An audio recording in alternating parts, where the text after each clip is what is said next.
चलिए, good evening everyone. हमने biology के एस्पेक्ट्स को देख लिया है और ये 2 दिन में हम केमिस्ट्री और फिजिक्स को कवर अप करने की कोशिश करते हैं। ठीक है, आज अपन केमिस्ट्री डील करेंगे। इसे समझ में आ गया होगा क्या है केमिस्ट्री है। चलिए बताइए, केमिस्ट्री शब्द सुनते साथ क्या आता है दिमाग में? सबसे पहले क्या आता है सर? सबसे पहले दिमाग में केमिकल एलिमेंट और क्या आता है? किसी को डर तो नहीं आता है? अरे यार, यही भी पढ़ना पड़ेगा। केमिस्ट्री सुनते साथ क्या आता है? एलिमेंट्स। बेसिक फॉर्म में जाएंगे तो एलिमेंट्स, और उसके अंदर भी जाएंगे तो एटम्स, परमाणु जो है उसके बारे में हमें ज्ञात होता है। केमिस्ट्री जब भी हम पढ़ेंगे तो क्या क्या आएंगे? इलेक्ट्रॉन्स, प्रोटॉन्स, न्यूट्रॉन्स, ये सब चीज़ों के बारे में हम पढ़ते हैं। चलिए,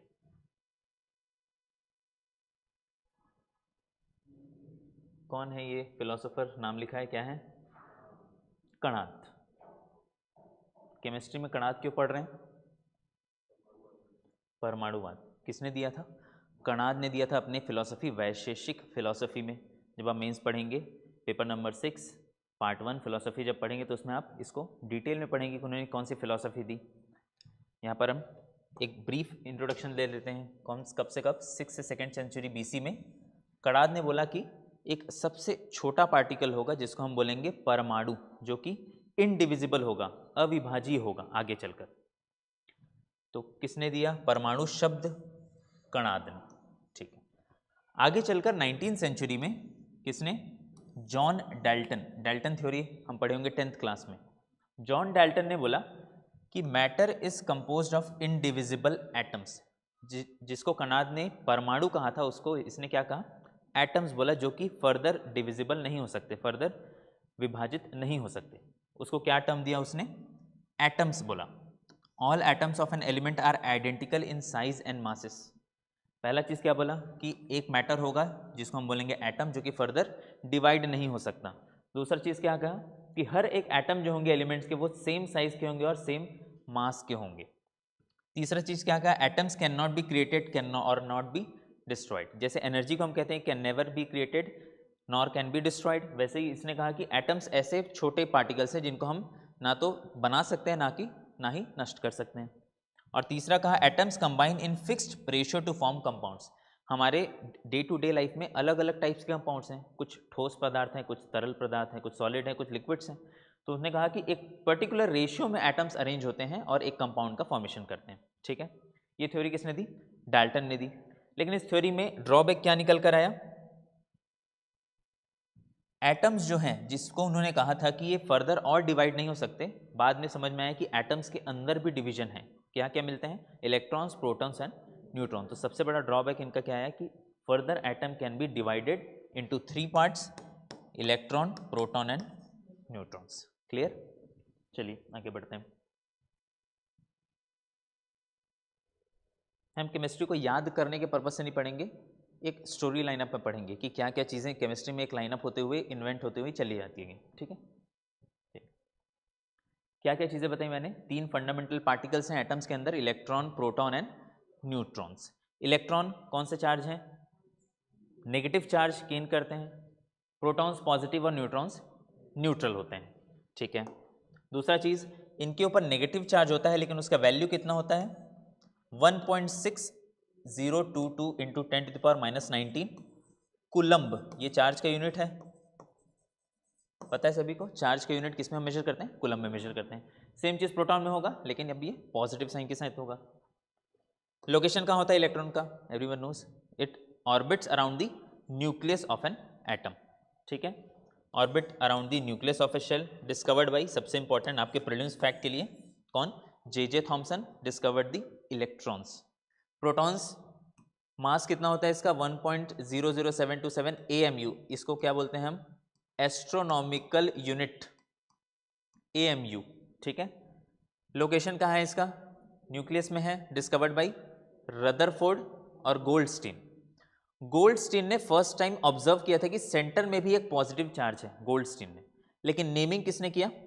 रदरफोर्ड में। जब भी नेमिंग की बात आएगी तो किसने किया है?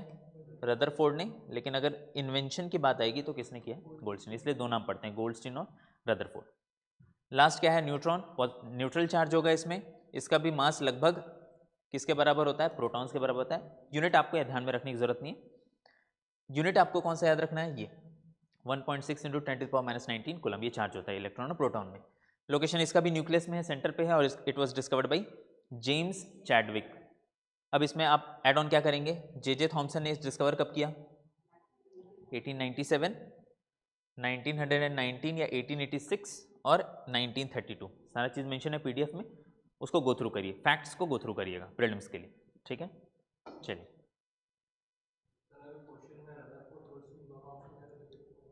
किसमें?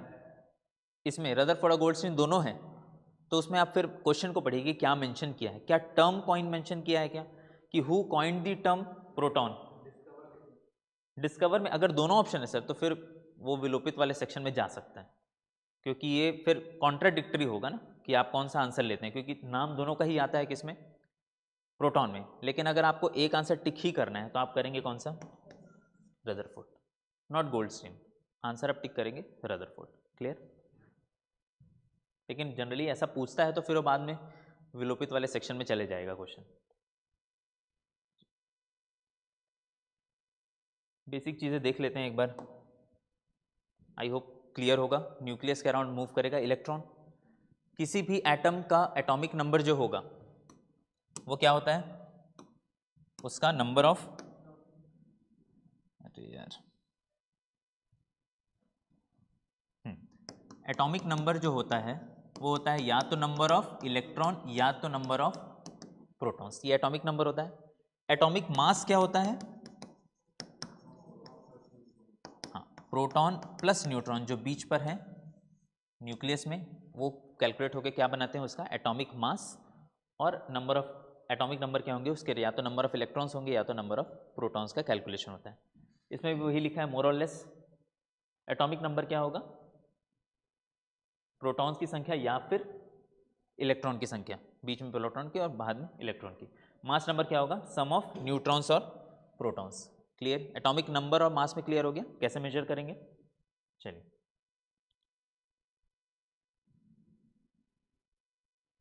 ये चीज़ें हैं प्रीलिम्स पॉइंट ऑफ व्यू से थोड़ा सा इंपॉर्टेंट। क्या होते हैं? आइसोटोप्स, आइसोबार्स, आइसोटॉनिक और आइसो इलेक्ट्रॉनिक। ठीक है, आइसोटोप्स क्या होते हैं? ऐसे एलिमेंट जिनके एटॉमिक नंबर सेम होंगे लेकिन मास अलग अलग होगा। ठीक है, एटॉमिक नंबर को हम रिप्रेजेंट करते हैं Z से और एटॉमिक मास को A से। Z क्या होगा? सेम होगा, और A क्या होगा? डिफरेंट होगा। एग्जाम्पल में क्या लेते हैं हम? हाइड्रोजन के एटम को ले लेते हैं, H1, ये क्या कहलाता है? प्रोटियम। H जो हाइड्रोजन है उसका एटॉमिक नंबर क्या है? 1 है। सारे हाइड्रोजन का एटॉमिक नंबर यहाँ पर क्या है? 1 है, लेकिन मास क्या है? यहाँ पर 1, यहाँ 2 और यहाँ पर 3 एटम्स हैं हाइड्रोजन के। तो ये तीनों क्या कहलाएंगे? Isotopes of hydrogen. Clear? Isobars क्या होंगे? एटॉमिक नंबर क्या होगा? डिफरेंट होगा। एटॉमिक नंबर डिफरेंट होगा लेकिन एटॉमिक मास यहाँ पर क्या हो जाएगा? सेम हो जाएगा। एग्जाम्पल में कार्बन और नाइट्रोजन। कार्बन का एटॉमिक नंबर कितना है? कितना है? 12। और नाइट्रोजन का 14। इसका है 12 और इसका है 14, लेकिन एटॉमिक मास दोनों का क्या है? 14 है नाइट्रोजन का। हाँ वही ना, कार्बन इज 7। हाँ जी, कार्बन का है 6 और इसका 7। चलिए ठीक है, इसका एटॉमिक नंबर इज 6, उसका 7। पीरियोडिक टेबल याद है ना? कहाँ तक याद है? 20 तक याद है, उसको थोड़ा और बढ़ा लीजिए आगे कोशिश करके। कार्बन का 6, नाइट्रोजन का 7, लेकिन एटॉमिक नंबर सेम होने की वजह से ये दोनों क्या हैं? आइसोबार्स हैं। ठीक है, नेक्स्ट क्या आएगा? आइसोटोन्स। आइसोटोन्स क्या हैं? Atoms of different elements that have same number of neutrons. जिसमें न्यूट्रॉन्स की संख्या सेम हो जाएगी उसको हम क्या बोलने लगेंगे? अब आइसोटोन्स बोलने लगेंगे। ठीक है, जैसे कि यहाँ पर एग्जाम्पल के फॉर्म में क्या लिखा है? सिलिकॉन, फॉस्फोरस और सल्फर। ये तीनों एलिमेंट्स में नंबर ऑफ न्यूट्रॉन्स क्या आते हैं? सेम आते हैं। क्लियर है? सबका मास क्या है? अलग। एटॉमिक नंबर क्या है? अलग, लेकिन नंबर ऑफ न्यूट्रॉन्स कितने हैं? सेम है, तो इसलिए क्या कहलाएंगे? आइसोटोन्स कहलाएंगे। याद क्या रखना है? आइसोटोप्स क्या है? सेम एटॉमिक नंबर की mass same atomic number but different mass. Isobars same atomic mass but different atomic numbers. Isotones same number of neutrons. और लास्ट क्या है? Iso electronics. क्या है? एटम्स और ions that have equal number of electrons. Electrons किस कहाँ move करते हैं? एटम्स के बाहर मूव करते हैं. नियॉन कितने इलेक्ट्रॉन से बताइए? Total number of electrons 10. Sodium के पास एलिमेंट के फॉर्म में कितने इलेक्ट्रॉन्स होते हैं? 11. लेकिन अब चूंकि यहाँ पर कौन सा साइन है? पॉजिटिव, मतलब ये एक इलेक्ट्रॉन बाहर दे चुका है तो इसके पास भी अब टोटल नंबर ऑफ इलेक्ट्रॉन 10 है. वैसे ही मैग्नीशियम 2 इलेक्ट्रॉन दे दिया है तो यहाँ पर भी अब एटॉमिक नंबर कितना है? 10 है. और फॉस्फोरस क्या है atomic number? Fluorine atomic number is 9. Minus charge है तो एक इलेक्ट्रॉन गेन करके इसका भी अब नंबर ऑफ इलेक्ट्रॉन्स सेम 10 हो जाएंगे. तो these will be known as iso electronics. Terms clear हो गए? माइनस समझ में आ गए. ठीक है, चलिए कुछ ऐसे टर्म्स आते हैं radio active terms, alpha beta gamma. इसको थोड़ा सा समझ लेते हैं. देखिए क्या चीज़ें याद रखनी है. Alpha rays, beta rays, gamma rays हमेशा सुनते आते हैं. अल्फा रेज होते हैं, बीटा रेज और गामा रेज. अल्फा रेज क्या होंगे? जो कि पॉजिटिव चार्ज कैरी करेंगे उनको हम क्या बोलेंगे? अल्फा रेज कहेंगे. जो नेगेटिव चार्ज गेन करेंगे उनको बीटा, और जो न्यूट्रल होंगे उनको क्या कहेंगे? Gamma rays. तो नेचर में क्या होंगे? ये पॉजिटिव, नेगेटिव और वो न्यूट्रल्स. नेक्स्ट वेलोसिटी, कितने स्पीड से ट्रैवल करेंगे ये रेस? ये क्या है? 1/10 of the speed of light. ये है equal to speed of light और वो भी स्पीड ऑफ लाइट से ट्रैवल करेंगे. फिर डिफरेंस है पेनेट्रेटिंग पावर में. ठीक है, ये क्या करेंगे? अल्फा रेस किसी भी सॉलिड सब्सटेंस को पेनेट्रेट नहीं करेंगे, अल्फा रेस. बीटा रेस कुछ हद तक करेंगे और यहाँ पर क्या लिखा है? 0.2 सेंटीमीटर ऑफ एल्यूमिनियम. एग्जाम्पल में क्या लिया गया है? एल्यूमिनियम. 0.2 सेंटीमीटर ऑफ एल्यूमिनियम को ये पेनिट्रेट कर जाएंगे, लेकिन अगर इससे थिकनेस बढ़ेगा तो ये पेनिट्रेट नहीं कर पाएंगे. और ये लगभग 100 सेंटीमीटर तक पेनिट्रेशन कर सकते हैं. कौन से रेस? Gamma rays. तो अल्फा बीटा गामा के बीच एक डिफरेंस आप दिमाग में रखिएगा कि क्या क्या चीज़ें हैं, कौन कौन से फैक्टर्स में डिफरेंशिएट होते हैं. क्लियर? लास्ट है आयोनाइजेशन पावर. इसका सबसे ज़्यादा हाई होता है, इसका कम, और ये सबसे ज़्यादा वीक होता है. पीरियोडिक टेबल आगे डिस्कस करेंगे तो विल डील कि क्या होता है आयोनाइजेशन एंथैल्पी, क्या होता है आयोनाइजेशन एनर्जी, हम डील करेंगे इसको. और लास्ट है इफेक्ट ऑफ इलेक्ट्रिक फील्ड. चूंकि ये पॉजिटिव चार्ज है तो किस तरफ अट्रैक्ट होगा? नेगेटिव की तरफ. यहाँ पर डायग्राम से कंफ्यूज मत होएगा. यहाँ पर एक चीज़ लिख लीजिए अगर कॉपी में आपके पास है तो, अट्रैक्ट टूवर्ड्स नेगेटिव प्लेट्स, ऐसा लिख लीजिए. आप जब पीडीएफ होगा तो उसमें भी ओवरराइट कर लीजिएगा. ये होगा नेगेटिव प्लेट्स की तरफ अट्रैक्ट, ये होगा पॉजिटिव प्लेट्स की तरफ अट्रैक्ट, और ये होगा अनअफेक्टेड. ये किसी भी इलेक्ट्रिक फील्ड में कहीं भी डिविएशन शो नहीं करेगा क्योंकि न्यूट्रल है नेचर. ये वाला नेगेटिव है तो पॉजिटिव की तरफ, ये वाला पॉजिटिव है तो नेगेटिव की तरफ. क्लियर? चलिए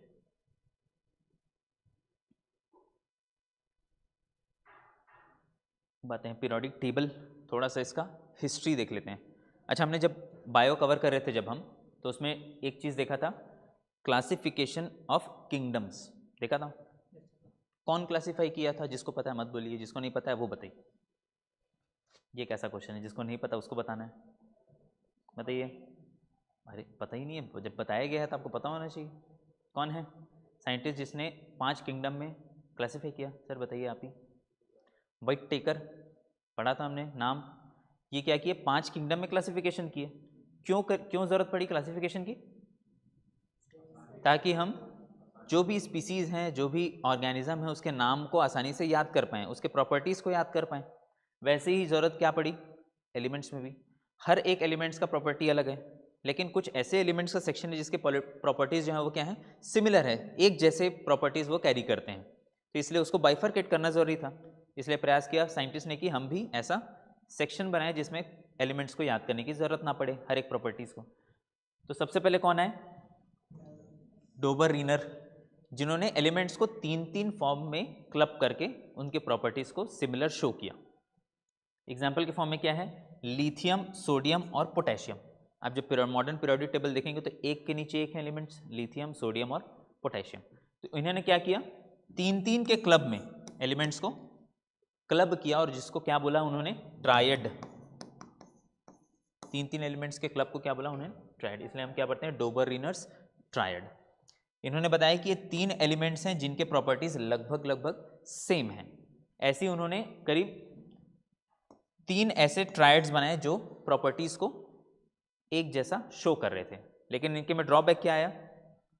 पहला ड्रॉबैक था कि जो बाकी एलिमेंट्स हैं वो अब क्लब होना बंद हो गए, उनकी प्रॉपर्टीज एकदम डिफरेंट होने लगी। दूसरा चीज, इस वक्त तक, कौन सा ईयर है, 1829, इस वक्त तक सिर्फ 15 ऐसे एलिमेंट्स हैं जिनकी खोज हो चुकी थी।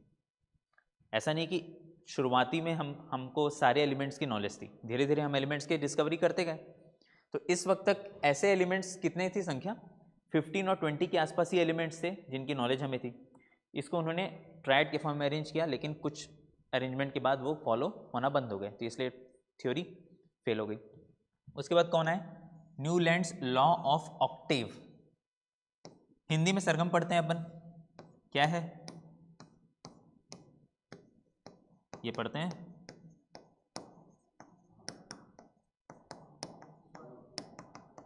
ऐसा पढ़ते हैं, सारे गामा पधा निसा पढ़ते हैं। वैसे इंग्लिश में भी होता है डो रे मी फा सो, ऐसा करके होता है। ये तो है इंग्लिश वाले, ये तो हिंदी वाले हैं नहीं। तो ऐसे ही इंग्लिश में भी होता है डो रे मी ऐसा करके सरगम होता है, उनका भी एक। तो सरगम को देखिए, जब हम सारे गामा पधा निसा कह रहे हैं तो इसके बाद क्या आएगा, फिर से सा आएगा। तो ये इसकी जो प्रॉपर्टी है वो रिपीट हुई कौन से नंबर पे, 8th नंबर पे रिपीट हुई। ये 1 है, 2 है, 3 है, 4 है, 5, 6, 7 और 8th। तो फर्स्ट एलिमेंट जो फर्स्ट लेटर है उसका रिपीटिशन क्या है, 8th नंबर पे रिपीटिशन है। तो डोबर, ये न्यूलैंड ने क्या किया, एलिमेंट्स को ऐसे ही अरेंज किया, 7 एलिमेंट्स को ऐसा अरेंज किया, और जो यहाँ 8th एलिमेंट आ रहा है उसकी प्रॉपर्टी क्या है, इससे सेम दिखने लगी। वैसे ही सेकेंड का क्या होगा, 9th वाले एलिमेंट से सेम होने लगेगा। समझ में आ रहा है, फर्स्ट एलिमेंट की प्रॉपर्टीज 8th एलिमेंट से मैच करने लगी, तो क्या बनने लगा ये, ऑक्टेव। ऑक्टेव से समझ में आ रहा है कितने नंबर्स, 8 नंबर। तो हर 8th एलिमेंट अपने फर्स्ट एलिमेंट से प्रॉपर्टीज में मैच करने लगा, सिमिलर होने लगा। तो इन्होंने अरेंज कैसे किया, पीरियोडिक टेबल को 8-8 के फॉर्म में अरेंज करना चालू किया। लेकिन इनमें भी, इनके पास भी क्या ड्रॉबैक हुआ, पहला एक समय के बाद प्रॉपर्टीज मैच होना बंद हो गई। दूसरा, अभी भी ईयर क्या है, 1865 है, अभी भी सारे एलिमेंट्स की खोज नहीं हुई है। ठीक है, तो ये दोनों के ड्रॉबैक समझ में। उसके बाद क्या आएंगे, मेंडलीफ के पीरियोडिक टेबल। इस पीरियोडिक टेबल को बोलते हैं मॉडर्न पीरियोडिक टेबल का प्रीकर्सर। जो भी हम आज मॉडर्न पीरियोडिक टेबल देखते हैं उसको डिज़ाइन किसने किया था, लगभग लगभग मेंडलीफ ने। ठीक है, इसके बाद आते हैं मूजले, जिन्होंने कुछ करेक्शन के बाद आज जो हम मॉडर्न पीरियोडिक टेबल पढ़ते हैं उसको हम रीड कर रहे हैं। तो वो मॉडर्न पीरियोडिक टेबल किसका है, मूजले का है। इसके पहले कौन आए थे, मेंडलीव आए थे, जिन्होंने मॉडर्न पीरियोडिक टेबल जैसा ही अरेंज किया था एलिमेंट्स को। कैसे अरेंज किया था, क्या अरेंज किया था, we don't need to study, सिर्फ नाम याद रखना है कि किस सीक्वेंस में मॉडर्न पीरियोडिक टेबल का इवोल्यूशन हुआ। क्लियर यहाँ तक, ऐसा हम आज पढ़ते हैं। ठीक है, मॉडर्न पीरियोडिक टेबल। चलिए आगे बढ़ते हैं। अभी तक की स्टोरी लाइन अब क्लियर है, कैसे कैसे, पहला कौन था, नहीं याद, डोबर-रीनर्स ट्रायड, दूसरा न्यूलैंड्स लॉ ऑफ ऑक्टेव, तीसरा मेंडलीफ पीरियोडिक टेबल। इसके बाद क्या आएगा, मॉडर्न पीरियोडिक टेबल, जिसको किसने दिया, मूजले ने दिया। ये मूजले ने कुछ करेक्शन किए, और इसके बाद आज जो हम पीरियोडिक टेबल पढ़ रहे हैं वो पीरियोडिक टेबल आज हम 10th 11th 12th में जो पढ़ते हैं वो कौन सा मॉडर्न पीरियोडिक टेबल है, मूजले का। क्लियर। चलिए, कितने ग्रुप्स होते हैं, कितने पीरियड्स होते हैं, ग्रुप्स किनको बोलते हैं, ऐसे ऐसे कोई ग्रुप्स बोलते हैं, ये ऐसे ऐसे को ग्रुप्स बोलते हैं। जो ऊपर से नीचे आ रहे हैं उनको क्या बोलते हैं, ग्रुप्स, और जो साइडवेज जा रहे हैं उनको पीरियड्स बोलते हैं। टोटल पीरियड्स कितने हैं, 7, और ग्रुप्स कितने हैं, 18। चलिए, बेसिक नॉलेज है आपको। चलिए एलिमेंट्स फिल करते जाइए, पहले में नेक्स्ट में करते हैं। चलिए रुके, थोड़ा अच्छे वाले में करते हैं, फिर रुक जाते हैं, इसको प्रॉपर्टी को, थोड़ा नीचे हो गया ये। चलिए सबसे पहले क्या आता है? हाइड्रोजन, वहाँ पर हीलियम, हीलियम नॉट लिथियम, यहाँ पर लिथियम, यहाँ बेरिलियम, यहाँ बोरॉन,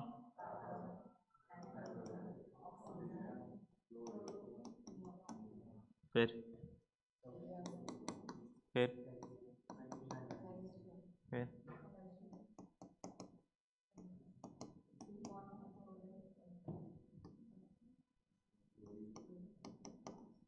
आर्गन, फिर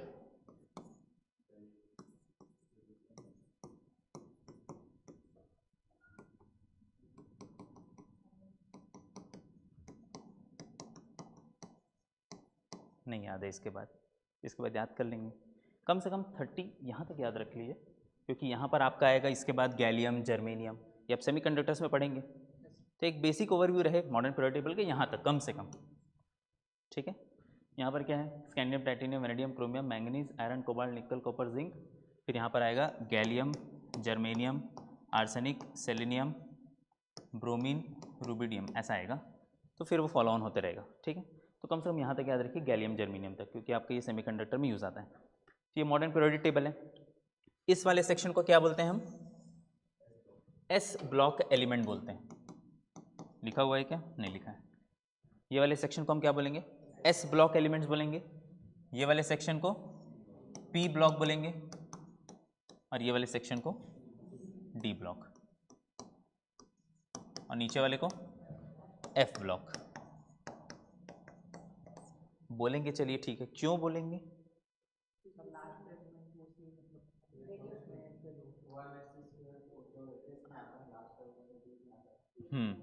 इलेक्ट्रॉनिक कॉन्फ़िगरेशन जानते हैं क्या होता है, कैसे भरते हैं?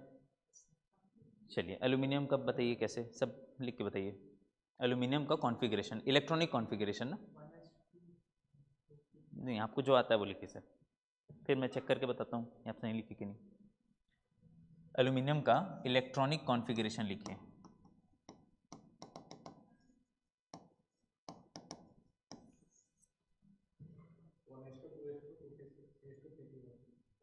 ठीक है,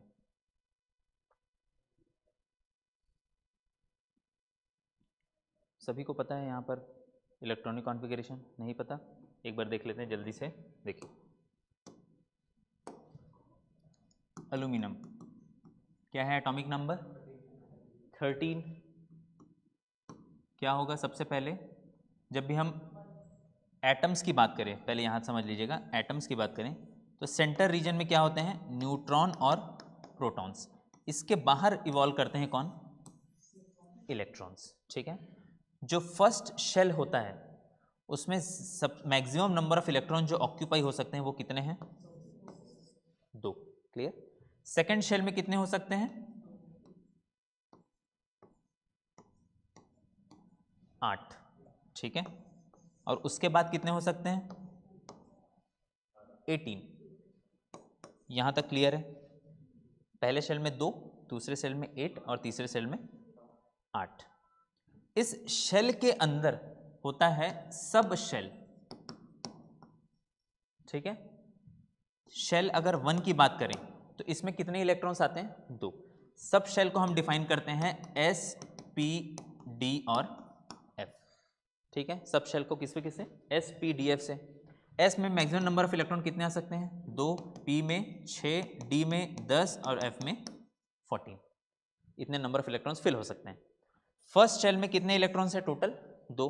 तो इसमें सब शेल की संख्या कितनी होती है? सिर्फ 1, ठीक है। सेकेंड शेल की बात करें तो इसमें सब शेल की संख्या अब हो जाती है 2, जिसमें कौन कौन से सब शेल आएंगे? एस और पी। वैसे ही थर्ड शेल की बात करेंगे तो इसमें अब सब शेल की संख्या 3 हो जाएगी, जिसमें क्या क्या आएंगे? एस, पी और डी। अब वैसे ही फोर्थ में चले जाएंगे तो क्या होगा? एस, पी, डी और एफ। यहाँ तक क्लियर हुआ? शेल्स होते हैं जिसके अंदर सब शेल्स होते हैं। सब शेल को किससे डिफाइन करते हैं? 2 एस, पी, डी, एफ। और शेल को डिफाइन करते हैं के, एल, एम, एन, ऐसा डिफाइन करते हैं, ठीक है। के शेल में कितने सब शेल? 1 एस, एल में 2 एस और पी, और एम में एस, पी और डी। अब वैसे ही फॉलो ऑन होते चले जाएगा। एल्यूमिनियम में कितना है अभी नंबर ऑफ इलेक्ट्रॉन्स? 13 है। सबसे पहले फिल कहाँ होगा? अंदर वाले शेल पे फिल होगा। फर्स्ट सब शेल के फर्स्ट शेल के फर्स्ट सब शेल S में कितने इलेक्ट्रॉन फिल हो जाएंगे टोटल? 2, 1s2 लिख लिया। वैसे ही अब किस कौन से शेल में जाएंगे? सेकेंड, जिसमें कितने सब शेल हैं? 2, S और P दोनों ही हैं। फर्स्ट शेल के फर्स्ट सब शेल S में कितने इलेक्ट्रॉन भर जाएंगे? 2, फिर 2P में पहुंच जाएंगे और P में कितने इलेक्ट्रॉन भरते हैं? 6। अभी टोटल कितने इलेक्ट्रॉन्स हो गए? 10 हो चुके हैं।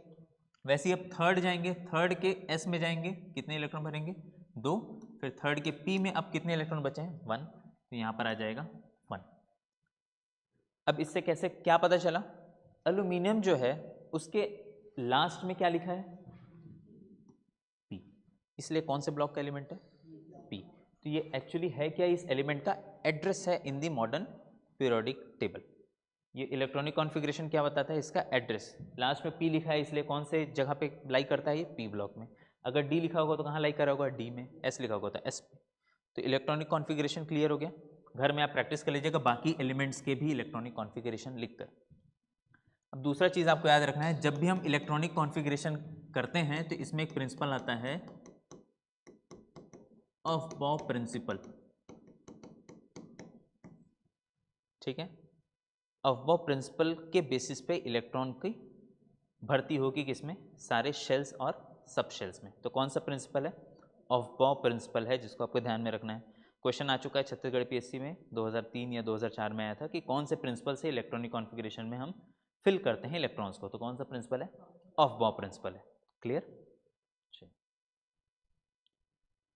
और क्या क्या बोलते हैं? ये मेन ग्रुप एलिमेंट्स कहलाते हैं। इस पीडीएफ में सारा मेंशन है। इस वाले सेक्शन को क्या बोलते हैं? नोबल गैसेस बोलते हैं। क्यों नोबल गैसेस बोलते हैं? क्या रीजन है? हाँ, किसी से रिएक्शन नहीं करते। रिएक्शन क्यों नहीं कर रहे हैं? क्योंकि उनका ऑक्टेट कंप्लीट है, अष्टक पूर्ण है। बोलिए, इनका क्या होता है? ऑक्टेट कंप्लीट होता है, इसलिए इनको ना तो इलेक्ट्रॉन देने की जरूरत है ना ही लेने की जरूरत है। इसलिए क्या कहलाते हैं? नोबल गैसेस कहलाते हैं। ये वाले एलिमेंट्स को क्या बोलते हैं हम? हैलोजेंस बोलते हैं। इनके पास एक इलेक्ट्रॉन की कमी होती है, डेफिशिएंसी होती है। ठीक है, हाँ जी, हाईली रिएक्टिव होता है। हाँ, हाईली रिएक्टिव होगा ये। लास्ट वाले जो लास्ट सेक्शन उसको हम क्या बोलते हैं? लैंथेनाइट्स और एक्टिनाइट सीरीज। और बीच वाले को हम क्या बोलते हैं? ट्रांजिशन मेटल्स कहते हैं। बीच में यहां पर आएगा आपका ऐसा करके स्ट्रक्चर, इनको हम बोलते हैं मेटालॉइड्स। क्लियर? यहां पर होंगे मेटल्स, नॉन मेटल्स, और उनके बीच में क्या होंगे? मेटालॉइड्स होंगे। तो तीनों क्लासिफिकेशन क्लियर हो गया। ट्रांजिशन एलिमेंट्स किसको बोलते हैं? लैंथेनाइट, एक्टिनाइट, सारा चीज।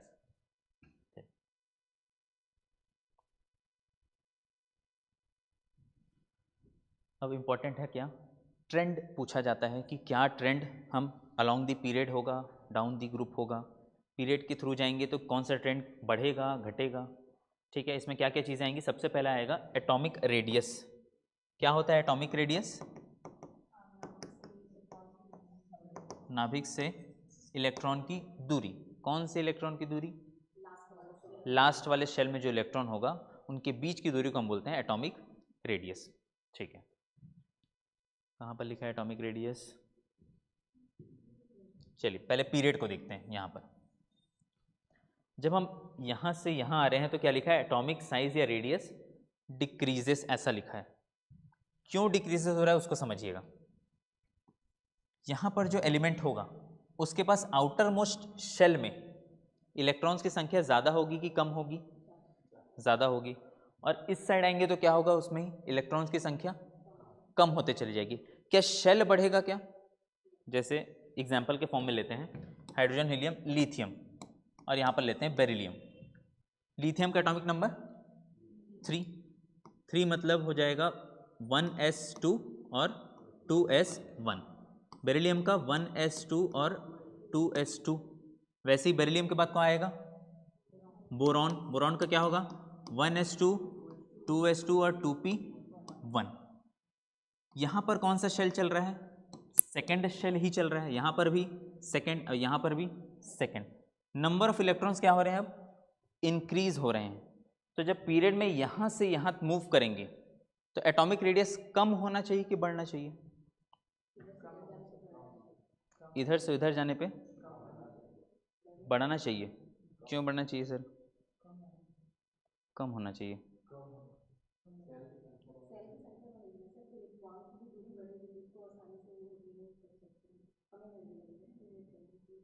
आप बताइए सर, आप कम होगी बोल रहे थे तो कम कैसे होगी?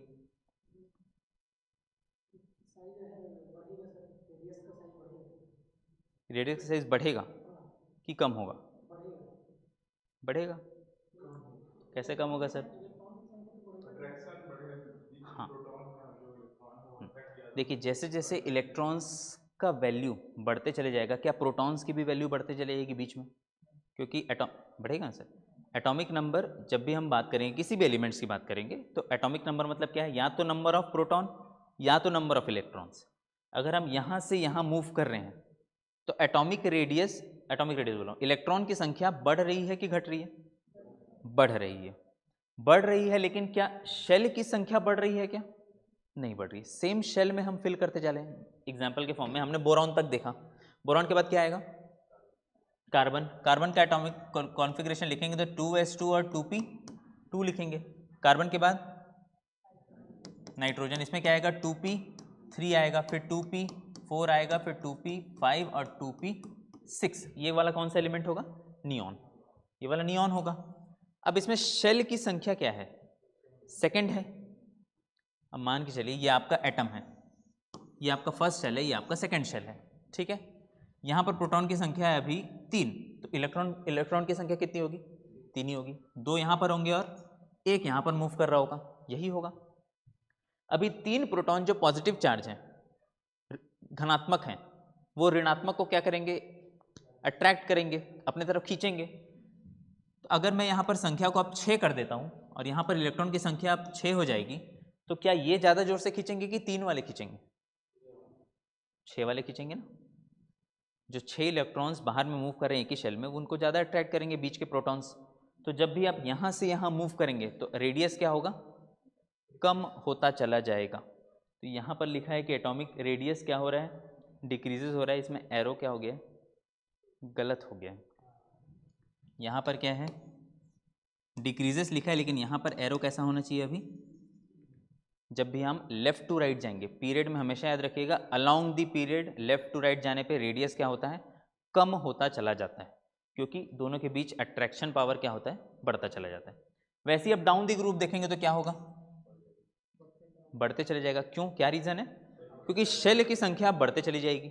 अब जो इलेक्ट्रॉन, जैसे फॉर एग्जाम्पल लेते हैं हाइड्रोजन, हीलियम, यहाँ पर क्या आएगा? सोडियम। हाइड्रोजन के इलेक्ट्रॉनिक कॉन्फ़िगरेशन क्या होगा? 1s1। लिथियम का क्या होगा?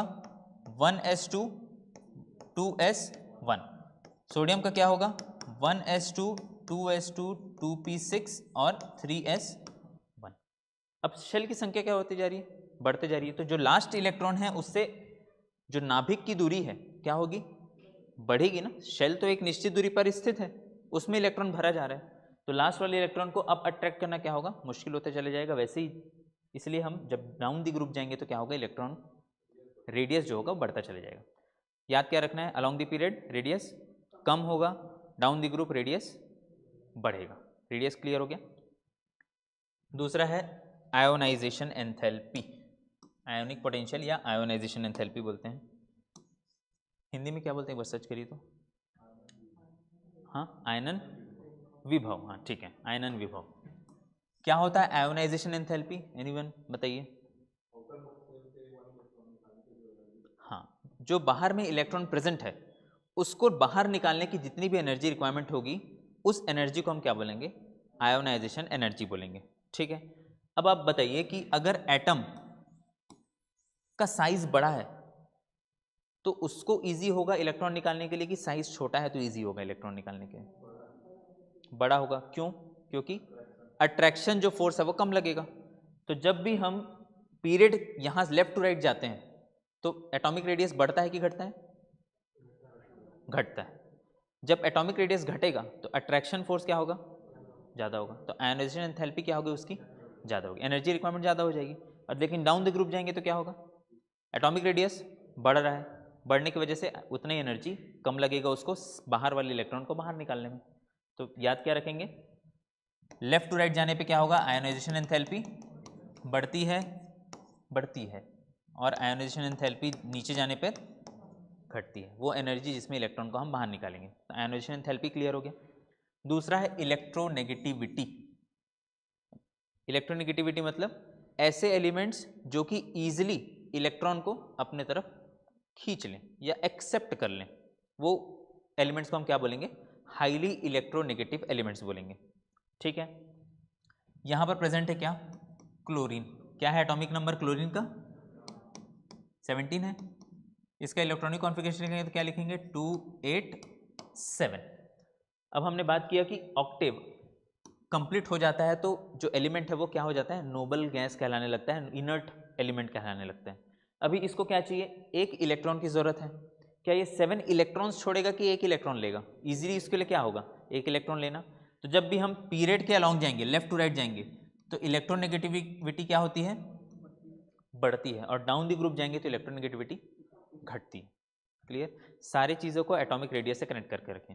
अगर एटॉमिक रेडियस क्लियर है तो दूरी क्लियर हो जाएगी, दूरी जैसी क्लियर होगी तो आप सभी चीज़ों को रिलेट कर पाएंगे। क्लियर? उसके बाद क्या है? Electron affinity. सेम चीज़ है, इलेक्ट्रॉन नेगेटिविटी या फिर इलेक्ट्रॉन एफिनिटी। एफिनिटी कहने का मतलब उसको इलेक्ट्रॉन लेने की जो कैपेबिलिटी होगी, एक्सेप्ट करने की जो कैपेबिलिटी होगी, उसको बोलेंगे इलेक्ट्रॉन एफिनिटी। कौन एक्सेप्ट करेगा? जिसके पास लास्ट में वो रिक्वायरमेंट कम होगी, वो क्या करेगा? इलेक्ट्रॉन एफिनिटी शो करेगा। और क्या है? Character, metallic character. Metallic character को याद रखिएगा कि डाउन दी ग्रुप जाने पे क्या होता है? इंक्रीज होता है, बढ़ता है। और नॉन मेटालिक कैरेक्टर क्या होगा? डिक्रीज होता है नीचे जाने पे। सिमिलरली जब पीरियड में जाएंगे लेफ्ट टू राइट तो यहाँ पर क्या होते हैं? मेटल्स, यहाँ पर नॉन मेटल्स। तो मेटालिक कैरेक्टर डिक्रीजेस, घटेगा, और नीचे जाने पे मेटालिक कैरेक्टर बढ़ेगा। और क्या बचा है? ऑक्साइड्स। देखिए, जो भी मेटल्स होते हैं ना, अगर इसके ऑक्साइड्स की बात करें, मेटल्स के ऑक्साइड्स की, तो जब भी इसको हम पानी में घोलेंगे, वाटर में डिसॉल्व करेंगे, तो ये फॉर्म करते हैं बेस। क्या चीज़? बेस का फॉर्म करेंगे। और सिमिलरली जब नॉन मेटल्स की बात करें और इनके ऑक्साइड्स की बात करें तो ये क्या फॉर्म करते हैं? एसिड्स फॉर्म करेंगे। ठीक है, तो एसिडिटी ऑफ ऑक्साइड्स, चूंकि मेटल क्या फॉर्म कर रहे हैं? बेस। नॉन मेटल क्या फॉर्म कर रहे हैं? एसिड्स। जितने ज़्यादा नॉन मेटल्स होंगे, जितना नॉन मेटालिक कैरेक्टर होगा, उतना ही स्ट्रॉन्ग क्या फॉर्म करेंगे? एसिड फॉर्म करेंगे। जितना ही मेटालिक कैरेक्टर होगा उतना ही ज़्यादा क्या करेंगे? बेस फॉर्म करेंगे। तो जब भी हम लेफ्ट टू राइट जाएंगे तो कौन सा कैरेक्टर बढ़ रहा है? मेटालिक कि नॉन मेटालिक? Non metallic. तो एसिडिटी क्या होता है? बढ़ेगा। Acidity of oxides increases.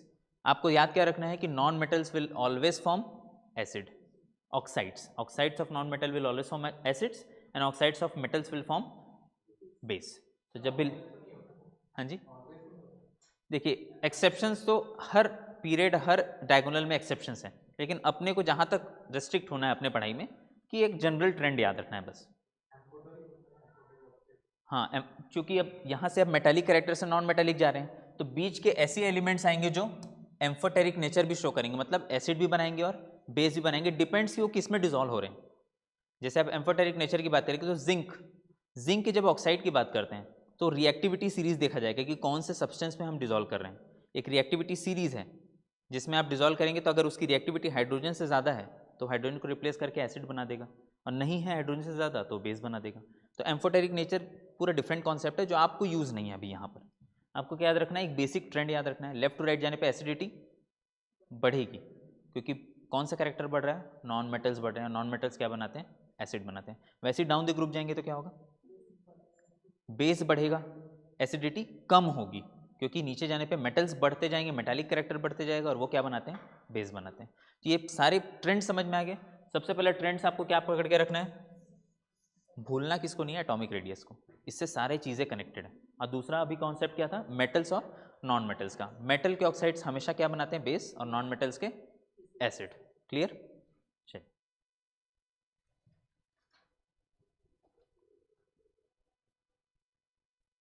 एक बेसिक इन्फॉर्मेशन पता है सभी को, क्या?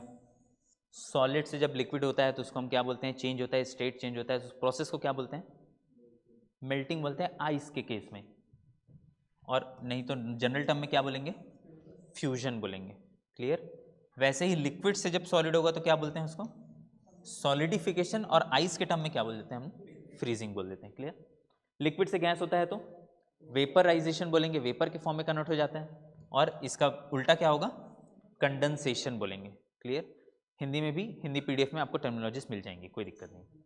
सॉलिड का डायरेक्ट गैस में कन्वर्ट होना क्या बोलते हैं? सब्लिमेशन। ये सब्लिमेशन प्रोसेस कहाँ यूज होता है? डे टू डे लाइफ में बताइए। कपूर को जब हम जलाते हैं तो वो कौन से स्टेट में होता है? सॉलिड में। जिसको हम जलाने के बाद कौन से स्टेट में कन्वर्ट करते हैं? डायरेक्ट गैसियस स्टेट में। तो कौन सा प्रोसेस हो रहा है? सब्लिमेशन। और गैस से सॉलिड में डिपोजिशन। ये कहाँ पढ़ते हैं? पढ़े हैं क्या एनवायरमेंट में? कभी सुने हैं? ड्राई एसिड रेन करके हम पढ़ेंगे जब भी आप एनवायरमेंट पढ़ेंगे। तो ड्राई एसिड रेन या ड्राई डिपोजिशन बोलते हैं कि जितने भी सब्सटेंस हैं, एसिड रेन कैसे फॉर्म होता है? सल्फर के ऑक्साइड और नाइट्रोजन के ऑक्साइड्स जब किससे मिल जाते हैं? वाटर ड्रॉपलेट से मिल जाएंगे या फिर एटमॉस्फेयर में ह्यूमिडिटी के साथ मिल जाएंगे तो क्या बनाते हैं? Acid rain. अगर वो नहीं मिल रहे हैं ह्यूमिडिटी के साथ और डायरेक्ट डिपॉजिट हो रहे हैं किसमें? सरफेस में, ग्राउंड लेवल में, तो वो क्या कहलाते हैं? Dry deposition. इसलिए प्रोसेस क्या है? गैस से सॉलिड में बनने का डिपोजिशन। ये टर्म्स याद रखिएगा ओवरऑल, है ना। चलिए, एक बेसिक डिफरेंस एसिड और बेस के बीच में। सारी चीज़ें पता है बट याद क्या रखना है यहाँ पर? Important fact, acid turns blue litmus to red. जब ऑप्शन में रेड ब्लू सब एक साथ मिक्सअप आएगा तो याद नहीं आएगा। तो यहाँ पर अच्छे से याद रखिएगा कि जब भी एसिड की बात करेंगे तो वो ब्लू को किस में कन्वर्ट करता है? रेड में। और सिमिलरली बेस क्या होगा? जस्ट इसका opposite, red litmus to blue. Clear. बाकी और कुछ बताने की ज़रूरत नहीं है। सार टेस्ट होता है, खट्टा होता है और इवन कड़वा टेस्ट होता है। पीएच इसका 7 से कम होता है, उसका ज़्यादा होता है। ठीक है। स्लिपरी, वो उसका जो सब्सटेंस होगा जब आप छुएंगे तो वो फिसलन जैसा रहेगा बेस, लेकिन एसिड उसके पहले ही आपको जला देगा सर। तो वो कोशिश नहीं करना है एसिड को छू के देखने का। बाकी बेसिस कैसे होते हैं? स्लिपरी फील होते हैं। आपका जो टूथपेस्ट होता है वो एसिडिक होता है कि बेसिक होता है? वो बेसिक होता है। उसके जो सब्सटेंस होते हैं वो बेसिक नेचर के होते हैं। और वो बेसिक नेचर क्या प्रोवाइड करता है? बेसिकली स्लिपरी फील प्रोवाइड करेगा उस सब्सटेंस को। तो बेसिक में एक ऐड ऑन है कि वो क्या होते हैं? स्लिपरी फील होते हैं। ठीक है। बाकी स्ट्रॉन्ग एसिड और वीक एसिड पता है। Hydrochloric is strong and weak क्या हो जाएगा? जितने भी कार्बन हाइड्रोजन से बने हुए एसिड्स होंगे, जैसे कि एसिटिक एसिड। क्या है फॉर्मूला एसिटिक एसिड का? CH3COOH। ये किसका फॉर्मूला है? एसिटिक एसिड का है। ये क्या है? वीक एसिड्स में आते हैं। सिमिलरली क्या होगा? बेसिस के भी फॉर्म एग्जांपल क्या है? सोडियम हाइड्रोक्साइड और मैग्नीशियम हाइड्रोक्साइड। इसको हम क्या बोलते हैं? Milk of magnesia.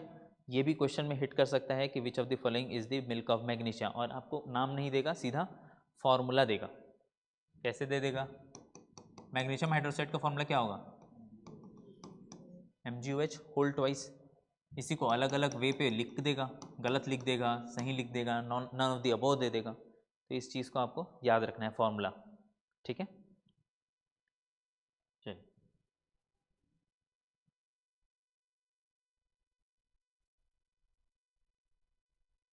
कार्बन के एलोट्रॉप्स और क्या क्या हैं एलोट्रॉप्स कार्बन के जो डे टू डे लाइफ में यूज़ करते हैं हम? डायमंड और graphite are the allotrope of carbon. Allotrope मतलब उसी सब्सटेंस से पूरे स्ट्रक्चर का फॉर्मेशन होना is known as allotropes. Graphite की बात करेंगे तो उसमें हेक्सागोनल स्ट्रक्चर होता है। हेक्सागोनल वो क्या फॉर्म करते हैं? ग्रेफाइट का फॉर्मेशन करते हैं। और डायमंड में टेट्राहेड्रल स्ट्रक्चर होता है क्या सब में? कार्बन ही है। ग्रेफाइट में भी क्या है? कार्बन प्रेजेंट है। लेकिन स्ट्रक्चर के डिफरेंस कारण वो अलग अलग फॉर्म में अलग अलग कंपाउंड का फॉर्मेशन करते हैं। पहला है ग्रेफाइट, दूसरा है डायमंड, एक और आता है कंपाउंड, हाँ, बकमिंस्टर फुलरिन, C60 बोलते हैं ना इसको, बकमिंस्टर फुलरिन। ये भी एग्जाम्पल क्या है? एलोट्रॉप ऑफ कार्बन का एग्जाम्पल है। हाइड्रोजन हमने देख लिया है। ये तीनों क्या है? आइसो बार्स हैं, आइसोटोन्स हैं, आइसो इलेक्ट्रॉनिक है, आइसोटोप्स हैं। आइसोटोप्स हैं प्रोटियम, ड्यूटेरियम और ट्राइटियम। इसमें कोई न्यूट्रॉन नहीं पाया जाता, इसको हम क्या बोलते हैं, हेवी वाटर। जो हम न्यूक्लियर रिएक्टर में यूज़ करते हैं हेवी वाटर, वो यही ड्यूटेरियम का बना होता है, और ये क्या होता है, रेडियो एक्टिव सब्सटेंस है tritium. Clear, these all are the isotopes of hydrogen. Clear.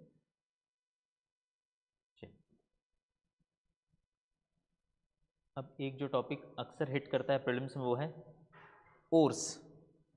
इस एलिमेंट के और कौन से हैं बताइए, 4 ऑप्शन दे देगा, या और कोई डिफाइन कर देगा कौन से एलिमेंट का है, ये ऑप्शन दे देगा। तो क्या है और क्या है मिनरल, ये क्या है खनिज, और ये अयस्क। क्या होते हैं अयस्क और क्या होते हैं मिनरल, एनीवन?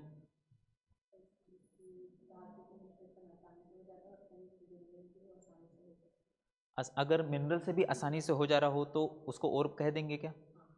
नहीं। क्या है सर और मिनरल, सुना है टर्म और मिनरल, खनिज और अयस्क सुना होगा। क्या है डिफरेंस, बेसिक डिफरेंस क्या है अयस्क और खनिज में?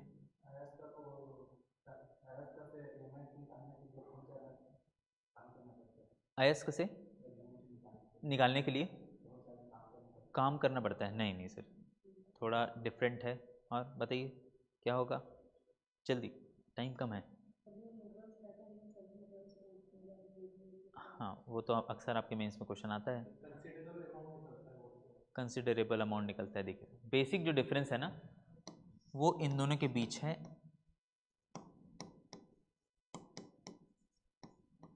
आर्थिक कारण, इकोनॉमिक फैक्टर।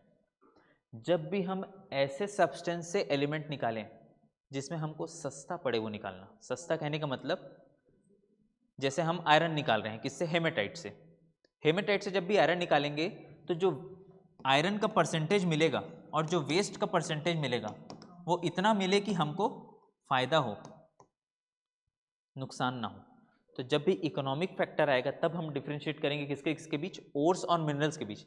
आयरन इससे भी मिलेगा, आयरन इससे भी मिलेगा, लेकिन इतने बड़े टुकड़े से आयरन इतना मिल जाए तो और इतने बड़े टुकड़े से आयरन इतना मिले तो मिनरल्स। तो किस पे डिपेंड करेगा, वो इकोनॉमिक फैक्टर है, जिसपे जब भी हम किसी भी पदार्थ से किसी एलिमेंट को एक्सट्रैक्ट कर रहे हैं, बाहर निकाल रहे हैं, तो अगर वो फायदेमंद होगा तो वो क्या कहलाएगा, ओर्स कहलाएंगे, और नहीं होगा तो मिनरल्स कहलाएंगे। ठीक है। आयरन के ओर्स क्या क्या है, हेमेटाइट, मैग्नेटाइट, ऐसा हम पढ़ते हैं।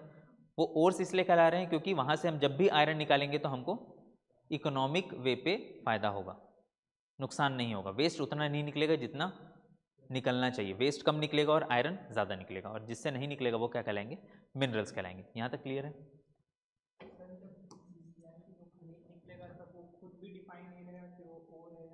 नहीं, वो हम डिफाइन कर रहे हैं सर।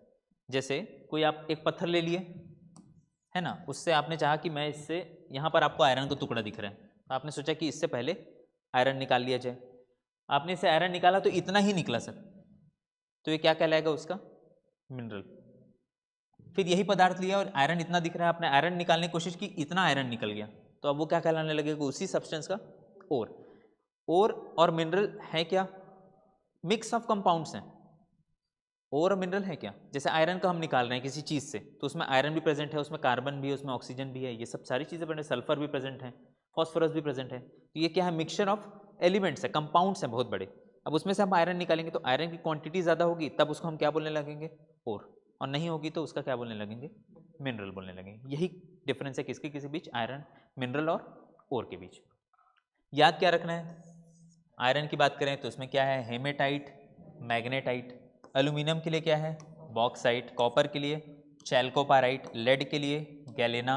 जिंक के लिए जिंक ब्लेंड। और टिन के लिए जो सबसे इंपॉर्टेंट हमारे छत्तीसगढ़ के लिए क्या, कैसेटेराइट। कितना परसेंटेज है प्रोडक्शन अभी छत्तीसगढ़ में इकोनॉमिकल सर्वे के हिसाब से? ठीक है। और स्टोरेज सेकेंड नंबर पे है, प्रोडक्शन में फर्स्ट में है। स्टोरेज कितना है, 35% के आसपास स्टोरेज है, याद रखिएगा। केमिकल फॉर्मूला इतने का याद रखिए, और कुछ और है जिसको नोट डाउन करिए, जो इंपॉर्टेंट है उसको नोट डाउन कर लीजिए।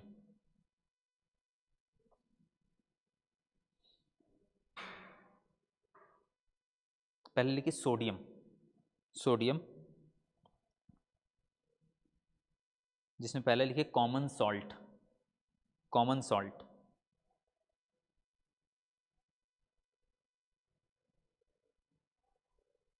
फिर पोटेशियम लिखे, पोटेशियम। इसमें लिखिए कार्नेलाइट, पोटेशियम के लिए।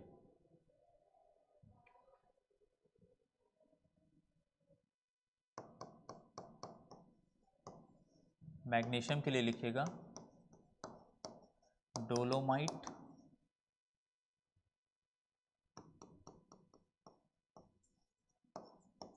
मैग्नेसाइट।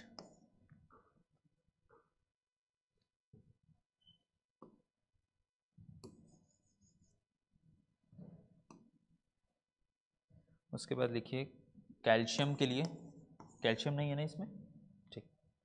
कैल्शियम के लिए लिख लीजिए पहला लाइमस्टोन,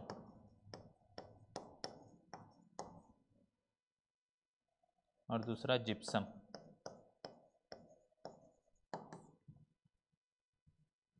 आयरन हो गया है, मर्करी इंपॉर्टेंट है।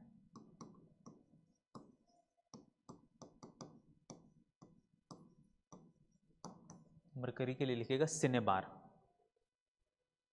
एल्यूमिनियम हो गया।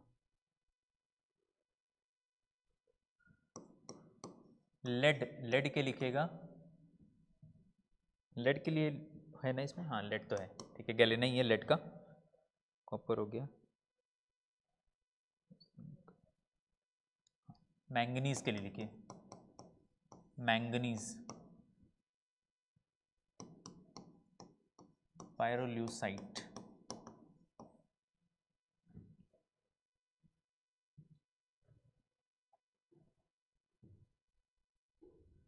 ये कुछ है और जिसको आपको मैच द फॉलोइंग में पूछा जा सकता है प्रीलिम्स में। चलिए आगे बढ़ते हैं। अब बात करेंगे किसकी, अलॉयस की। क्या बोलते हैं हिंदी में अलॉय? हाँ अलॉय, हाँ नहीं वो हिंदी टर्म है ना उसका, ध्यान नहीं आ रहा अभी। मिश्र धातुई, अच्छा ठीक है। अलॉयस क्या होंगे? अलग अलग एलिमेंट्स के मिक्सचर से बनने वाले कंपाउंड्स होंगे, ठीक है। इंपॉर्टेंट में क्या क्या है? स्टील किन किन चीज़ों से मिलता है? आयरन प्लस कार्बन से मिलकर बनता है। स्टेनलेस स्टील किन किन चीज़ों से मिलकर बनता है? स्टील मतलब iron plus carbon plus nickel plus chromium. जो हम स्टेनलेस स्टील यूज़ करते हैं स्केल, वो किन किन चीज़ों से मिलकर आता है? आयरन, कार्बन, निकल और क्रोमियम से। ब्रास, ब्रास किन किन चीज़ों से? Copper plus zinc. Bronze copper plus tin. Confusion in दोनों में नहीं होंगे, जिसमें जेड आ रहा है उसमें जिंक नहीं आ रहा है, ऐसे ही याद रखिए। जेड आ रहा है मतलब जिंक नहीं है, ब्रास है तो जिंक आएगा। दोनों ब्रास और ब्रॉन्ज में हमेशा कन्फ्यूजन होता है। उसके बाद क्या है? डूरा एल्यूमिनियम, जिसमें एल्यूमिनियम, कॉपर, मैग्नीशियम और मैंगनीज, ये चारों चीज़ों से मिलकर बनता है। एक क्वेश्चन आया था अभी रिसेंटली 2-3 साल पहले, क्या था क्या था यार, भूल रहा हूँ।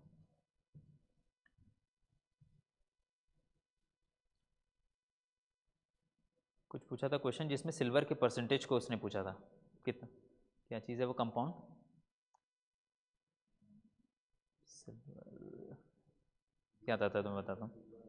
हाँ जी, हाँ जिसमें सिल्वर की परसेंटेज 0 होती है। क्वेश्चन आता है, मैं रिकॉल करता हूँ, आता है तो बताता हूँ। वो क्वेश्चन ऐसा था कि एक कंपाउंड दीजिए जिसमें सिल्वर मेंशन्ड है कंपाउंड में, जिसमें पूछा था कि विच, इसमें से सिल्वर की percentage, German silver exactly. German silver में सिल्वर की परसेंटेज कितनी होती है? तो एग्जैक्टली इसमें कितनी होती है? 0%। तो ऐसे कुछ कुछ क्वेश्चन है जो ट्रिकी क्वेश्चन होंगे और आप उसको अटेम्प्ट करके आना है, नहीं पता तो भी 0 लगा के आना है, 100 नहीं लगा के आना है।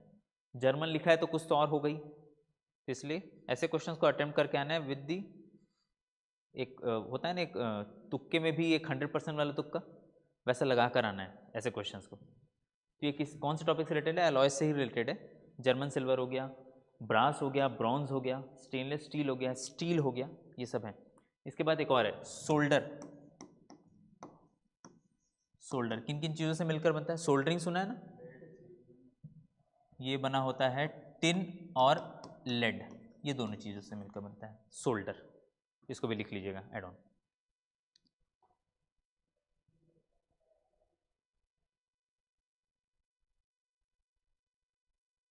लेड और टिन से बनता है सोल्डर।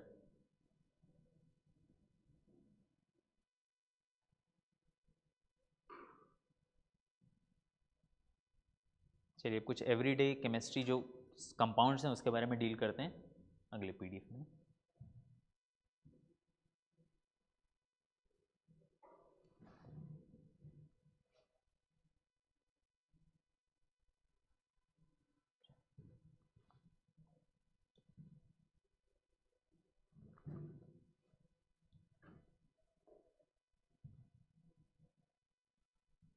देखिए मुझे ऐसा लग रहा है कि जिस हिसाब से प्रीलिम्स जा रहा है, अपने लेवल्स को बढ़ा रहा है, तो वो कुछ भी पूछ सकता है।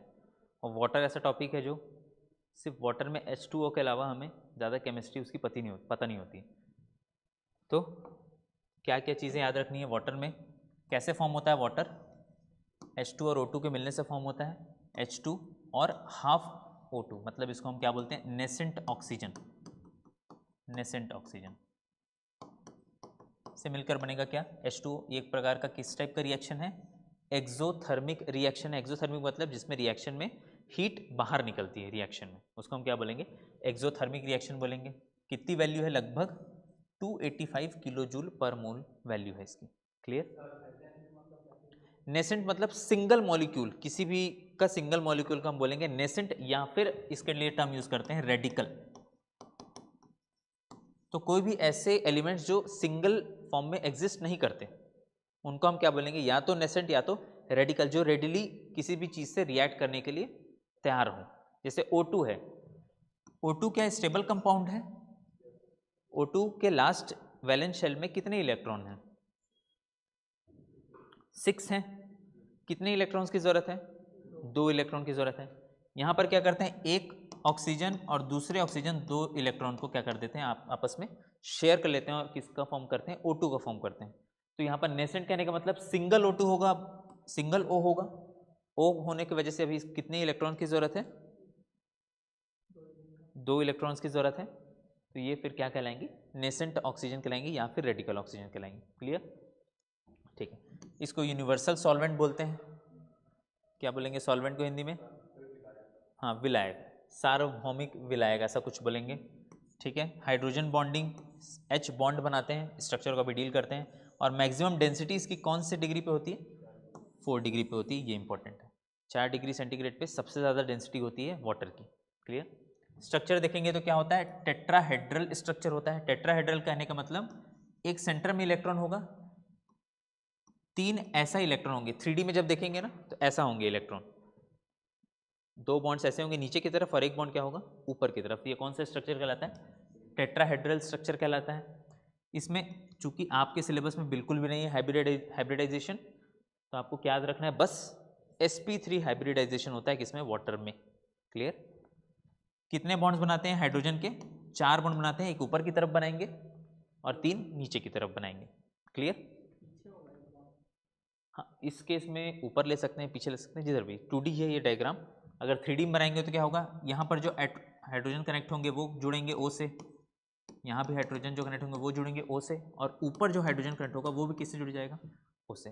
तो total number of hydrogen bonds कितने बनाएंगे? 4 बनाएंगे। यहाँ पर लिखा भी हुआ है 4 हाइड्रोजन बॉन्ड का फॉर्मेशन करते हैं। क्लियर? अगर ये याद रह जाए तो वेल एंड गुड। कितना है? 104.5 डिग्री एंगल पे ये कनेक्टेड होते हैं। एक बेसिक इंफॉर्मेशन वाटर के लिए, मॉलिक्यूल्स के लिए। ठीक है। दूसरा, आपको लोग पता होगा कि आइस और वाटर में डेंसिटी किसकी कम होती है?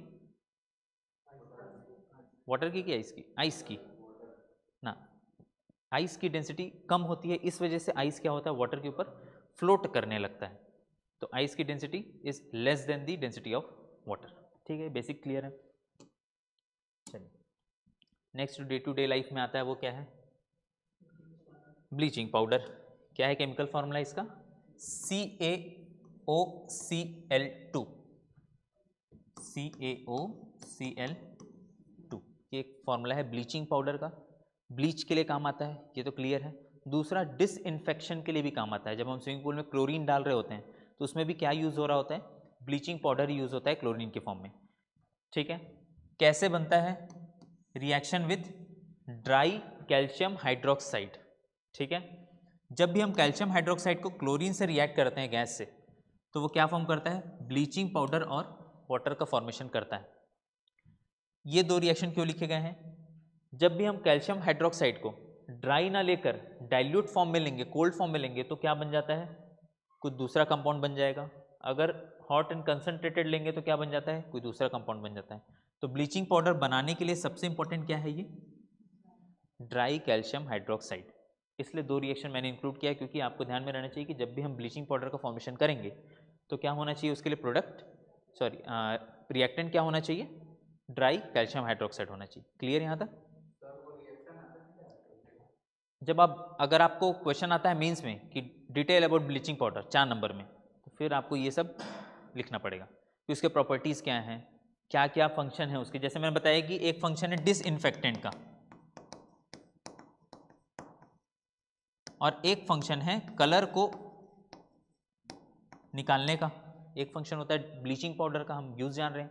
एक तो कलर डाइंग के लिए, कलर को रिमूव करने के लिए ब्लीचिंग का यूज़ किया जाता है, और दूसरा डिसइंफेक्शन के लिए यूज़ किया जाता है। तो वो हो कैसे रहा है, ये भी तो आपको रिएक्शन से समझाना होगा। जैसे डिसइंफेक्शन की बात करें तो जब भी ब्लीचिंग पाउडर को कार्बन डाइऑक्साइड के साथ मिलाएंगे तो क्या बनेगा, कैल्शियम कार्बोनेट का फॉर्मेशन करता है और क्लोरीन का फॉर्मेशन करता है। तो ये बेसिकली क्या कर रहा होता है, जो भी मटेरियल है उसको डिसइंफेक्ट कर रहा होगा, क्लोरीन जो गैस है। और जो कलर की बात करें तो जब भी ब्लीचिंग पाउडर को हम किसी भी सब्सटेंस में मिलाएंगे तो ये जो अकेला ऑक्सीजन प्रेजेंट है ना यहाँ, ये बाहर निकल जाता है। और अकेला ऑक्सीजन अभी बताया क्या होता है, highly reactive, nascent oxygen is the highly reactive element. तो ये ऑक्सीजन ही रिस्पॉन्सिबल होता है किसके लिए, जो हम पढ़ते हैं ब्लीचिंग के लिए। क्लियर। तो ये दोनों रिएक्शन आप ध्यान में रखिएगा इन मेंस पर्सपेक्टिव। प्रीलिम्स में आपको रिएक्शन में क्या बनेगा ये नहीं पूछेगा, लेकिन ब्लीचिंग पाउडर का फॉर्मूला जरूर पूछ सकता है कि ब्लीचिंग पाउडर का फॉर्मूला क्या है, तो क्या है, CaOCl2 is the formula of bleaching powder. Clear. यहाँ पर लिखा है कंटेन्स क्लोरीन इन 2 डिफरेंट ऑक्सीडेशन स्टेट्स, +1 और -1। ऑक्सीडेशन स्टेट समझते हैं कि थोड़ा सा समझाया जाए, क्या होता है ऑक्सीडेशन स्टेट। हाँ, वो अगर ऑक्सीजन गेन करता है तो उसको हम बोलते हैं ऑक्सीडेशन रिएक्शन, और ऑक्सीजन रिमूव होता है तो उसको हम बोलते हैं रिडक्शन रिएक्शन, ठीक है। ऑक्सीडेशन स्टेट मतलब उसको अभी कितने इलेक्ट्रॉन्स की रिक्वायरमेंट है टू कंप्लीट इट्स ऑक्टेट, कितने इलेक्ट्रॉन्स की रिक्वायरमेंट है ताकि वो अपने क्या बोलते हैं अष्टांग, क्या अष्टक कंप्लीट करने के लिए उसको कितने इलेक्ट्रॉन्स की रिक्वायरमेंट है, उसको हम बोलेंगे उसका ऑक्सीडेशन स्टेट। यहाँ पर देखेंगे OCl2 में, तो यहाँ पर ऑक्सीडेशन स्टेट क्या है, +1 का है। क्यों, क्योंकि ऑक्सीजन जो है वो इससे ज़्यादा इलेक्ट्रोनेगेटिव एलिमेंट है। कैसे इलेक्ट्रोनेगेटिविटी है, ऑक्सीजन का जो लेवल है, जब हम पीरियोडिक टेबल की बात करेंगे तो ऑक्सीजन कहाँ पर लाई करता है, ऊपर, और क्लोरीन नीचे। जब हम ऊपर से नीचे जाएंगे तो इलेक्ट्रोनेगेटिविटी बढ़ती है कि घटती है, कम होती है। तो ऑक्सीजन की इलेक्ट्रोनेगेटिविटी क्या है, ज़्यादा है। जब भी हम डाउन दी ग्रुप जाएंगे, हमने इलेक्ट्रोनेगेटिविटी पढ़ी है, क्या बोला उसमें, ऊपर से नीचे आने पे इलेक्ट्रोनेगेटिविटी कम होती है। इलेक्ट्रोनेगेटिविटी क्या है, कितना ईजिली वो इलेक्ट्रॉन को एक्सेप्ट कर सकता है। अब ऑक्सीजन की इलेक्ट्रोनेगेटिविटी क्या है, ज़्यादा है क्लोरीन से। तो ये जो बॉन्ड बना रहे होंगे इलेक्ट्रॉन का, उसमें ऑक्सीजन क्या करेगा, इलेक्ट्रॉन को अपने तरफ खींच लेगा। तो यहाँ पर क्लोरीन के पास कौन सा चार्ज आ जाएगा, जब कोई भी एलिमेंट अपना इलेक्ट्रॉन दे देता है किसी को तो वो कौन सा चार्ज गेन करता है, प्लस चार्ज। तो इसलिए यहाँ पर क्लोरीन का ऑक्सीडेशन स्टेट क्या है, +1। लेकिन यहाँ पर चूंकि कैल्शियम से तो ज़्यादा ये इलेक्ट्रॉन नेगेटिव है, तो इलेक्ट्रॉन क्या करेगा, ये अपने तरफ खींच लेगा। जैसे ही अपने तरफ खींचेगा, ये इसका ऑक्सीडेशन स्टेट क्या हो जाएगा, -1। तो इसी चीज़ को यहाँ पर लिखा गया कि contains chlorine 2 different oxidation state, एक है +1 इन OCl- और -1 इन Cl-। ऑक्सीडेशन स्टेट समझ में आया, क्यों हो रहा है समझ में आया, रीजन क्या है इसके पीछे, ठीक है। चलिए next is plaster of Paris.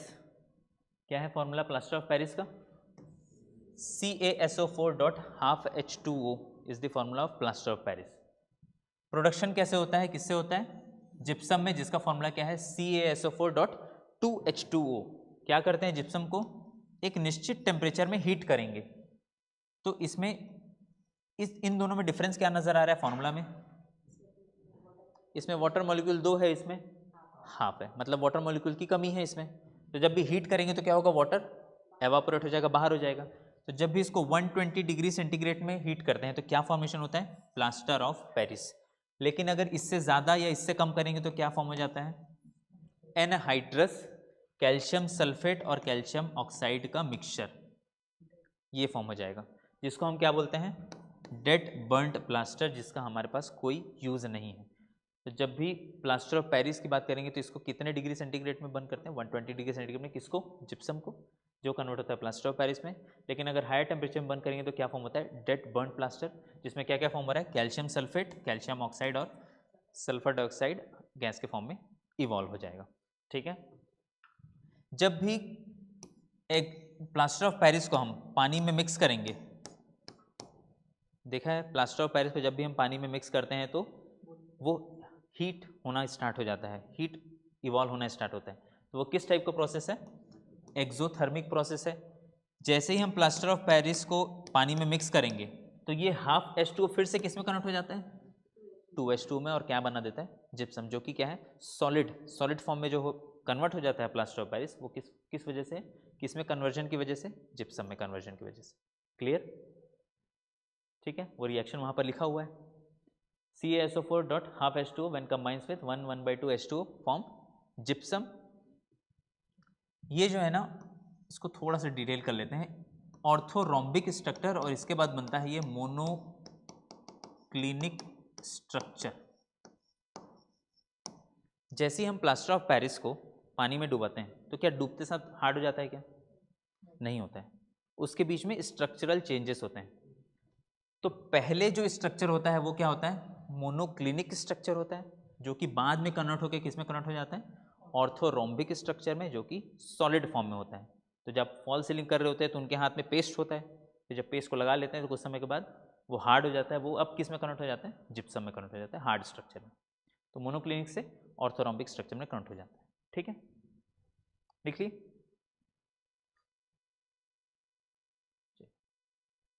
Next is washing soda.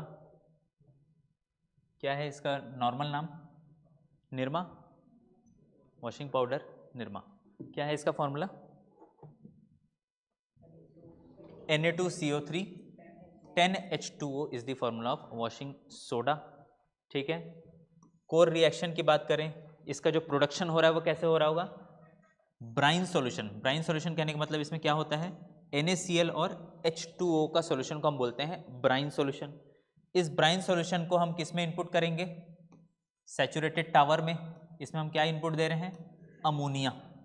Ammonia जब इससे मिलेगा तो क्या बनाएगा, फाइनली Na2CO3.10H2O का फॉर्मेशन करेगा, जिसको हम बोलेंगे वॉशिंग सोडा।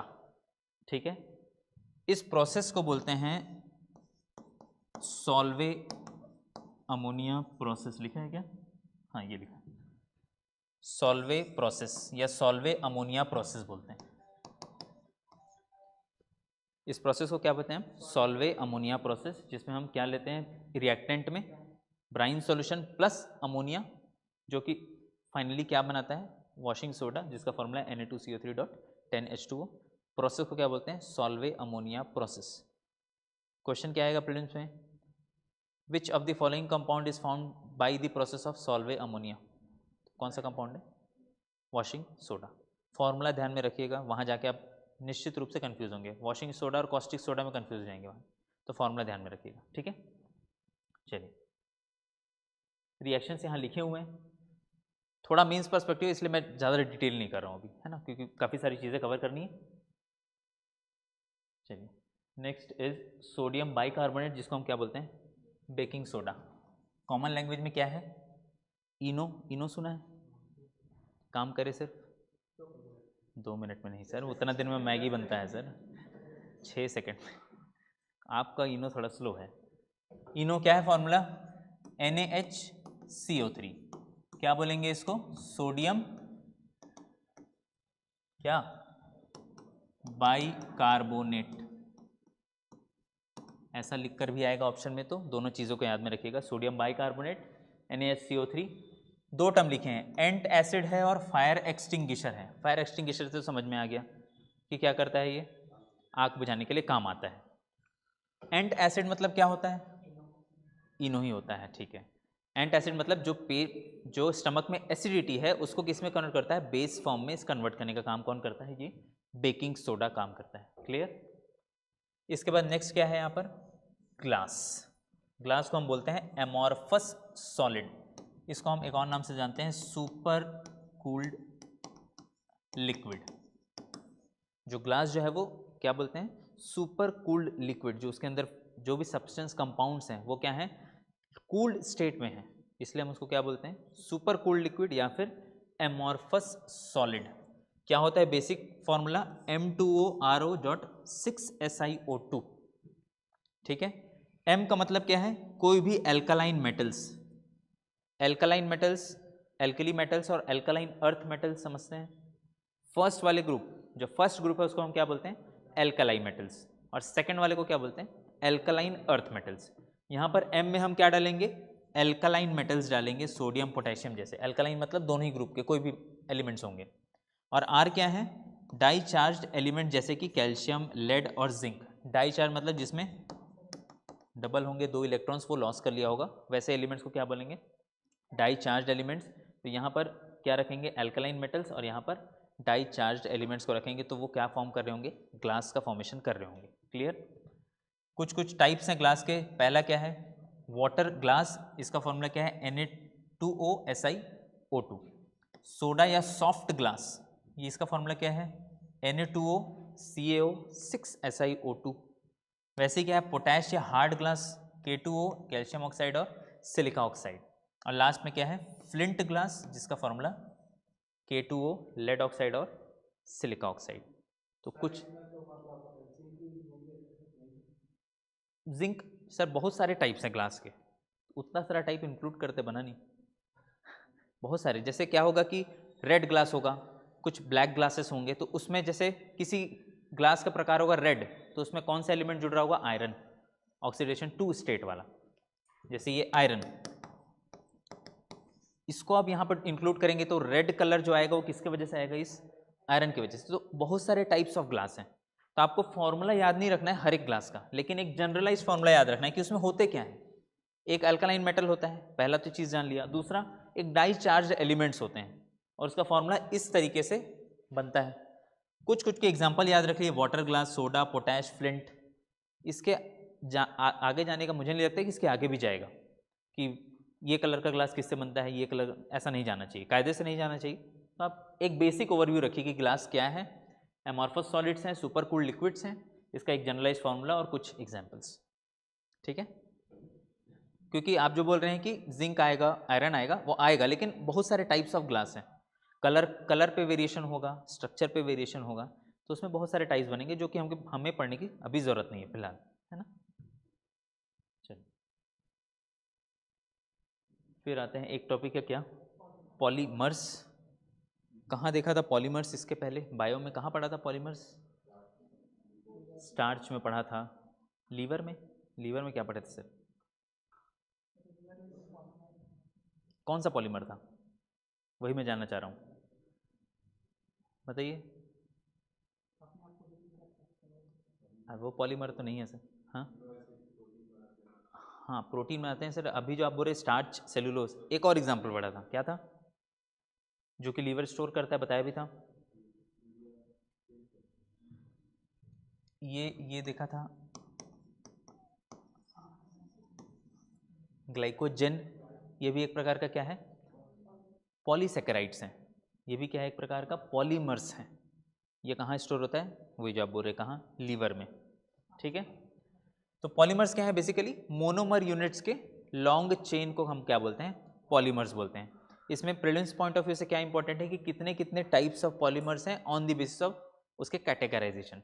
पहला क्या है, ओरिजिन के बेसिस पे, तो एक तो नेचुरल होगा जो नेचुरली अवेलेबल होगा, एक सिंथेटिक होगा और एक सेमी सिंथेटिक होगा। नेचुरल में एग्जांपल क्या रखेंगे, प्रोटीन, सेलुलोज, स्टार्च और ग्लाइकोजन, ठीक है। सिंथेटिक में क्या लिखेंगे, ब्यूना एस और नाइलॉन 6,6।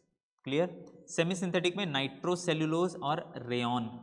ये दो एग्जाम्पल आप ध्यान में रखिएगा, ठीक है। सिंथेसिस के बेसिस पे एक क्या होगा, एडिशनल पॉलीमर और एक कंडेंसेशन पॉलीमर्स। इन दोनों के बीच डिफरेंस क्या है? Addition polymers are those polymers which are made up of monomer units without producing any by product. Hindi में कहें तो ऐसे दो अलग अलग मोनोमर यूनिट से बनेगा जिसमें जिनके बनने के बाद कोई भी जो भी कंपाउंड होगा वो बाहर नहीं निकलेगा। जैसे कि कौन से एग्जाम्पल आएंगे, पॉलीथीन। पॉलीथीन कौन कौन से यूनिट से बनता है? ऐसा यूनिट होता है मोनोमर यूनिट, ठीक है। जब इसका हम पॉलीमराइजेशन करेंगे तो ये किसमें कन्वर्ट हो जाता है, CH2, ये बाहर की तरफ जुड़ जाएगा दूसरे यूनिट से और हर बार रिपीट होता चला जाएगा। तो जब इसका और इसका फॉर्मेशन हुआ तो कोई भी सब्सटेंस बाहर की तरफ नहीं निकला। लेकिन अगर कोई भी सब्सटेंस बाहर की तरफ निकलता है in the form of water या फिर कार्बन डाइऑक्साइड या किसी भी फॉर्म में, अगर वो बाहर निकलता है तो उसको हम क्या बोलते हैं फॉर्मेशन में, कंडेंसेशन पॉलीमर बोलते हैं। एग्जाम्पल में क्या आ जाएगा, इसमें बेकेलाइट्स आ जाएंगे। बेकेलाइट कहाँ यूज होता है? प्लास्टिक सामान कहाँ पर? इलेक्ट्रिक इंसुलेशन में भी यूज होता है। जो आप चाय की पतीली पकड़ते हैं वो उसमें जो मटेरियल लगा होता है प्लास्टिक वाला, वो क्या होता है एक्चुअल में, यही बेकेलाइट होता है, जो कि हीट रेजिस्टेंट होता है, बैड कंडक्टर ऑफ हीट होता है, ठीक है। नेक्स्ट क्या है, स्ट्रक्चर के बेसिस पे लीनियर होगा, ब्रांच्ड होगा या क्रॉस लिंक्ड होगा। लीनियर मतलब एक सिरे से चेन बनता चला जाएगा। एग्जाम्पल के फॉर्म में पॉलीथीन और पीवीसी। पीवीसी का क्या है, CH2 CHCl, ये होता है मोनोमर यूनिट। जब इसको हम पॉलीमर बनाते हैं तो CH2 CHCl और ऐसा करके एक पॉलीमर जुड़ता चला जाता है। इसको हम क्या बोलते हैं, PVC। इसको हम बोलते हैं विनाइल क्लोराइड। विनाइल क्लोराइड जब ये पॉलीमर बन जाता है इसको बोलते हैं पॉलीविनाइल क्लोराइड, PVC, जो हम पाइप्स में यूज करते हैं। ब्रांच में क्या आएगा, LDP, low density polythene. Low density polythene किसके एग्जांपल में आएंगे, ब्रांच्ड पॉलीमर्स के एग्जांपल में आएंगे। क्रॉस लिंक में क्या आएगा, बेकेलाइट और मेलामाइन आएगा। ये सारी चीज़ें मीन्स में और डिटेल में पढ़ना पड़ेगा। लो डेंसिटी क्या है, हाई डेंसिटी क्या है, इन दोनों के बीच डिफरेंस क्या है, कितना टेम्परेचर कितना प्रेशर, ये आपके मेंस का पार्ट है। बट प्रीलिम्स में आपको क्या ध्यान रखना है कि स्ट्रक्चर के बेसिस पे 3 टाइप्स हैं, एग्जाम्पल याद रखने हैं, वैसे ही सारे के। लास्ट क्या है, मॉलिक्यूलर फोर्सेस ऑफ अट्रैक्शन के बेसिस पे कि कौन से फोर्स ऑफ अट्रैक्शन से वो जुड़े हुए हैं मोनोमर यूनिट्स। तो पहला क्या है, हाइड्रोजन बॉन्डिंग, उसमें एग्जाम्पल क्या लिखेंगे, लाइनोन 6,6 और डेक्रॉन। इलास्टोमर्स, ये कौन से फोर्स से जुड़े होते हैं, वैंडर वॉल फोर्स। सबसे वीक फोर्स किसको बोला जाता है, इसी वैंडर वॉल फोर्स को बोला जाता है वीक फोर्स ऑफ अट्रैक्शन। इसमें एग्जाम्पल क्या आएगा, ब्यूना एन और ब्यूना एस। थर्मोप्लास्टिक और थर्मोसेटिंग। थर्मोप्लास्टिक क्या आता है, PVC और पॉलीथीन, और थर्मोसेटिंग में बेकेलाइट और मेलामाइन। दोनों में अंतर क्या है थर्मोप्लास्टिक और सेटिंग में, एनीवन हु नोज? पीछे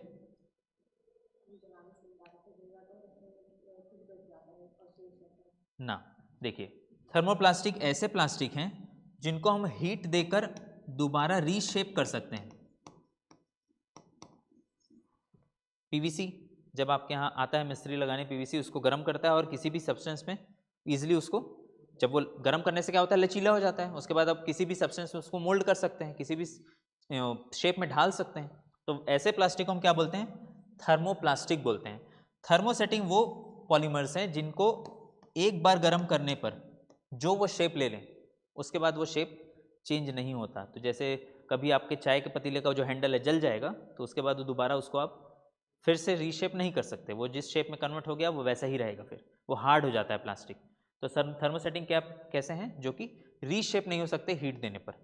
ये जितने बार भी आप हीट देंगे उतने बार भी रीशेप होते चले जाएंगे। दिस कैन बी मोल्डेड, जो मोल्ड किया जा सकता है वो क्या कहलाएंगे, थर्मोप्लास्टिक, और जो नहीं किया जा सकता वो थर्मोसेटिंग। क्लियर, एग्जाम्पल से याद में रखिएगा, PVC और इसमें बेकेलाइट। क्लियर, पॉलीमर्स क्लियर हो गए क्या है।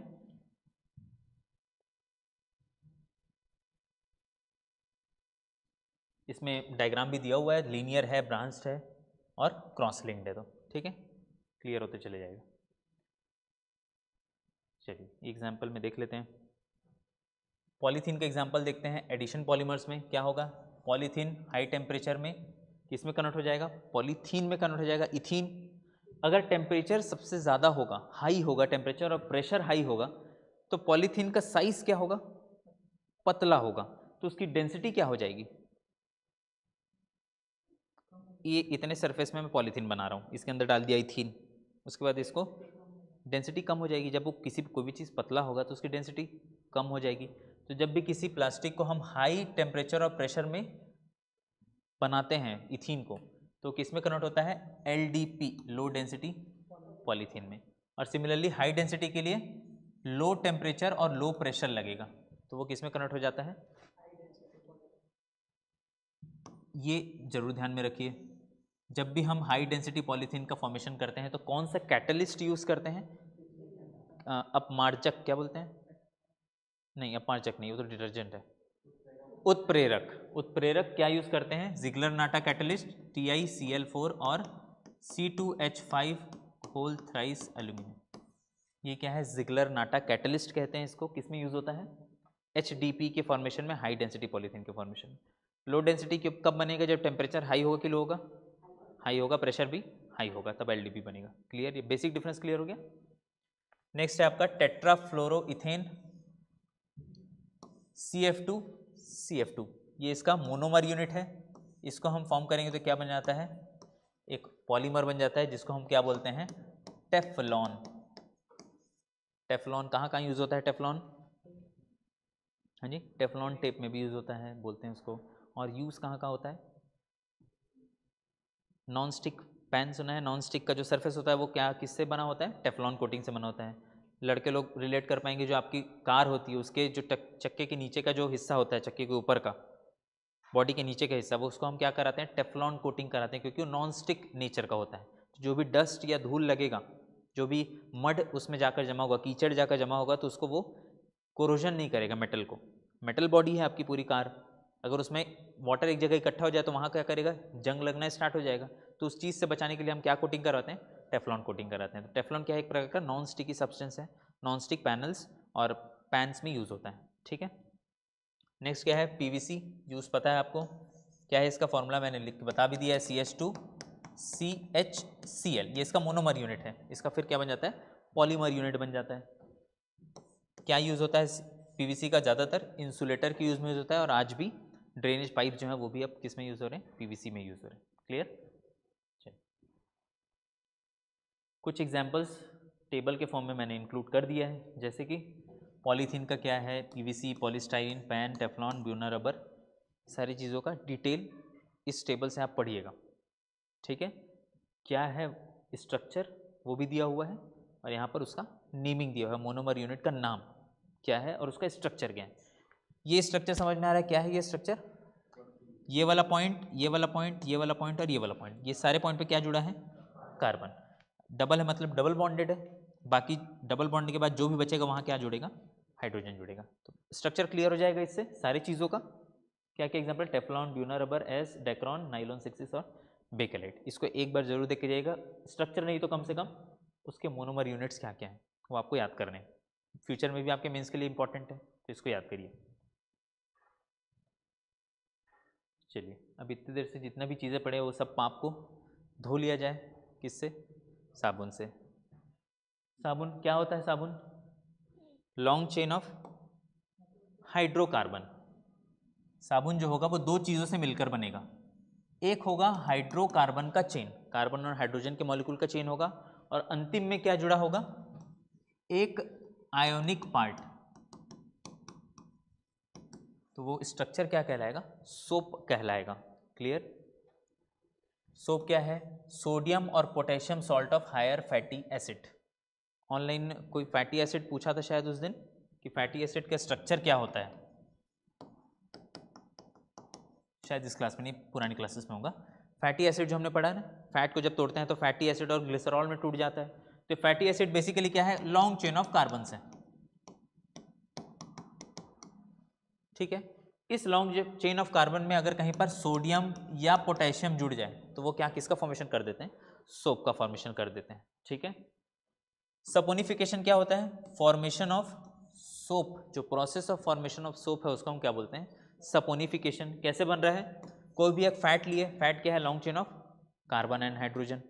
इस फैट में जब किसको ट्रीट करा दिए? सोडियम हाइड्रोक्साइड को, तो क्या फॉर्म करेगा? पहला ग्लिसरॉल और दूसरा सोप। आर यहाँ पर क्या बता रहा है? लंबा चेन कार्बन का आर। उसके बाद लास्ट में क्या जुड़ा होगा? C double bond O, single bond O, और इसके साथ क्या जुड़ा होगा? Na। तो ये स्ट्रक्चर किसका होगा? सोप का होगा। क्लियर? अब दूसरा है मिसल फॉर्मेशन। ये लिखा है ना, कैसे रिमूव करता है ऑयल या ग्रीस को। जब आप कपड़े को डुबाते हैं डिटर्जेंट में या सोप में, तो आपके कपड़े से डर्ट जो है वो बाहर निकल जाता है। क्यों निकल जाता है? क्योंकि किसी भी सोप के स्ट्रक्चर में दो पार्ट बताया, पहला क्या है? हाइड्रोकार्बन वाला, और दूसरा है आयोनिक पार्ट वाला, जिसको हम एसीटेट हेड बोलते हैं, हेड बोलेंगे। ये वाला जो पार्ट होता है वो वाटर रिपेलेंट होता है, पानी को अट्रैक्ट नहीं होगा पानी से। कौन सा वाला पार्ट? हाइड्रोकार्बन वाला पार्ट। लेकिन ये वाला पार्ट क्या होता है? ऑयल ग्रीस से अट्रैक्ट होगा। क्लियर? इसको हम क्या बोलेंगे? Hydrophobic part. फोबिक समझ रहे हैं? फोबिया, जिससे आप दूर भागेंगे। तो ये वाला पार्ट क्या होता है? हाइड्रोफोबिक इन नेचर, और ये वाला हाइड्रोफिलिक इन नेचर, जो कि अट्रैक्ट होगा पानी से। अब क्या होगा?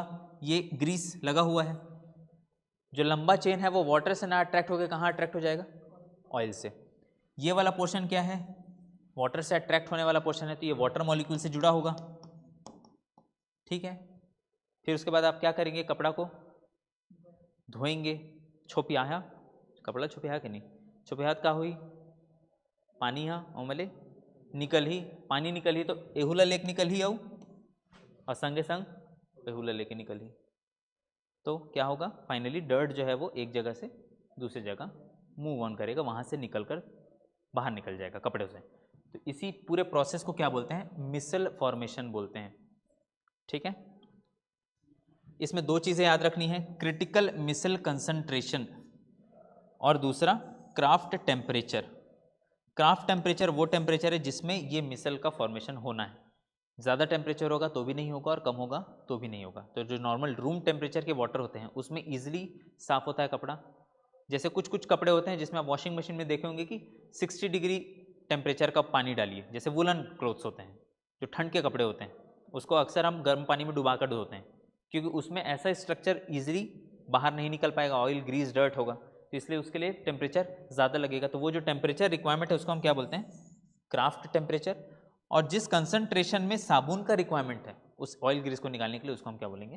क्रिटिकल मिसल कंसंट्रेशन। तो दो चीज़ें क्लियर हो गई, मिसल फॉर्मेशन क्लियर हो गया, और कैसे डर्ट बाहर निकलता है। दो पार्ट है, हाइड्रोफोबिक और हाइड्रोफिलिक। हाइड्रोफिलिक कौन सा पार्ट है? जो कि आयन पार्ट है। और हाइड्रोफोबिक कौन सा है? जो कि कार्बन चेन वाला पार्ट है। कार्बन चेन कहाँ से जुड़ता है? ऑयल ग्रीस से। और हाइड्रोफिलिक वाला वाटर से। वैसे ही ऑयल ग्रीस बाहर रिमूव होता है। क्लियर? नेक्स्ट इज पैरामैग्नेटिक और डायामैग्नेटिक। ये टॉपिक इसलिए इंक्लूड करना पड़ा क्योंकि अचानक से शायद 2021 में क्वेश्चन आ गया था कि निम्न में से कौन से कंपाउंड पैरामैग्नेटिक है या डायामैग्नेटिक है। तो क्या होते हैं? हाँ जी, पिछले साल भी था, ध्यान तो नहीं है, हो सकता है। तो पैरामैग्नेटिक क्या होते हैं और डायामैग्नेटिक क्या होते हैं, उसका एक बेसिक फिजिकल व्यू समझिए। पैरामैग्नेटिक वो सब्सटेंस है जिसमें अनपेयर्ड इलेक्ट्रॉन होते हैं। अनपेयर्ड इलेक्ट्रॉन कहने का मतलब कितनी संख्या होगी इलेक्ट्रॉन की? विषम संख्या होगी। पेयरिंग कब होगा? जब दो होंगे। तो अनपेयर्ड कब होंगे? जब टोटल नंबर ऑफ इलेक्ट्रॉन की संख्या विषम होगी, ऑड होगी। और अगर इवन होगी तो क्या होंगे? हर एक इलेक्ट्रॉन क्या बनाएंगे? जोड़ी बनाएंगे, पेयर बनाएंगे। तो पैरामैग्नेटिक क्या होंगे? जिसमें अनपेयर्ड इलेक्ट्रॉन्स होते हैं, वो क्या कहलाते हैं? पैरामैग्नेटिक सब्सटेंस कहलाते हैं। दूसरा डायमैग्नेटिक में क्या होगा? वो जिसमें पेयर्ड इलेक्ट्रॉन्स होते हैं। ये तो होगी इलेक्ट्रॉन्स की बात। पैरामैग्नेटिक जो है वो मैग्नेटिक फील्ड में अट्रैक्ट होते हैं। जब भी आप चुंबक को उसके पास लेकर जाएंगे तो वो अट्रैक्ट होंगे, तो वो क्या कहलाएंगे? पैरामैग्नेटिक। और उससे अफेक्ट नहीं होंगे तो क्या कहलाएंगे? डायमैग्नेटिक। एक और चीज आता है फेरोमैग्नेटिक, जैसे चुंबक। आयरन क्या है? फेरोमैग्नेटिक सब्सटेंस, जो कि हाईली अट्रैक्ट होता है किससे? मैग्नेटिक फील्ड से। ठीक है, पैरामैग्नेटिक समझ में आ गया, डायमैग्नेटिक समझ में आ गया। अगर इलेक्ट्रॉन की संख्या ऑड होगी तो क्या कहलाएगा वो? पैरामैग्नेटिक। अगर इवन होगी तो क्या कहलाएगा? डायमैग्नेटिक। एक्सेप्शन क्या याद रखना है? अगर सम इलेक्ट्रॉन का 10 आए या 16 आए तो वो क्या कहलाएंगे? पैरामैग्नेटिक कहलाएंगे। यहाँ पर सम कितना आ रहा है? इवन आ रहा है, ऑड नहीं आ रहा है, तो कहलाने क्या चाहिए? डाया, लेकिन कहलाएंगे क्या? पैरा। ठीक है, एक एग्जाम्पल के फॉर्म में देखते हैं। O2, कितने नंबर ऑफ इलेक्ट्रॉन्स होंगे O2 में? 8 + 8 16। 16 हैं तो क्या होंगे? एक्सेप्शन में आ जाएंगे, क्या कहलाएंगे? पैरामैग्नेटिक। क्लियर हो रहा है? Paramagnetic diamagnetic. 16 है या फिर 10 होगा तो क्या कहलाएंगे? पैरामैग्नेटिक। O2 माइनस, माइनस लग गया तो एक इलेक्ट्रॉन क्या हो जाएंगे? बढ़ जाएंगे। ऑड हो गए तो अब क्या कहलाने लगेंगे? पैरामैग्नेटिक कहलाने लगेंगे। 15 हो गए तो क्या कहलाने लगेंगे? पैरामैग्नेटिक। और O2 2 माइनस होंगे तो अब ये कितने नंबर हो गए? इवन। तो अब ये क्या कहलाने लगेंगे? डायामैग्नेटिक। तो क्वेश्चन क्या आता है कि विच of the following compound is diamagnetic in nature. ये चारों ऑप्शन आपको दिए हुए हैं, तो आप कैलकुलेट क्या करेंगे? टोटल नंबर ऑफ इलेक्ट्रॉन्स को कैलकुलेट करेंगे उस कंपाउंड में कितने हैं। ठीक है, एक क्वेश्चन लिखिए तो वैसे ही।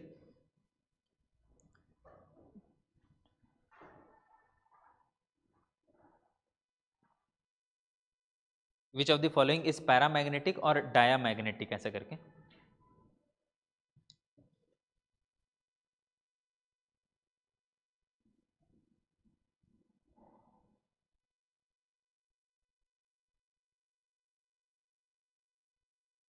देखिए, पैरामैग्नेटिक को बोलेंगे अनुचुंबकीय और डायामैग्नेटिक को प्रतिचुंबकीय। ये होगा अनु और ये है प्रति। हिंदी थोड़ा इजी हो जाता है ना। जो चुंबक की तरफ अट्रैक्ट होंगे वो प्रतिचुंबकीय, जो नहीं होंगे वो नहीं, जो अपोजिट होंगे वो प्रतिचुंबकीय और जो होंगे वो अनुचुंबकीय। ठीक, लिखिए एग्जाम्पल के फॉर्म में लिख लीजिए।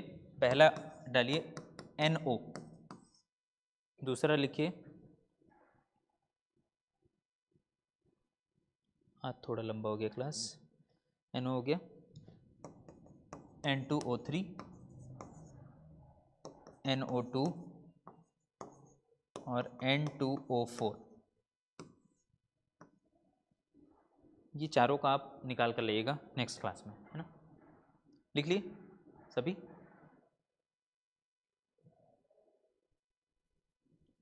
चलिए, तो this is the end of chemistry. हमने सारा चीज़ डे टू डे लाइफ में जितने भी केमिकल्स यूज़ होते हैं उसको पढ़ लिया। दूसरा, जितने भी बेसिक कॉन्सेप्ट्स हैं, चाहे वो एसिड बेसिस के हों, चाहे वो पीरियोडिक टेबल के हों, चाहे इलेक्ट्रॉनिक कॉन्फ़िगरेशन हो, सारा चीज़ को कवर किया है।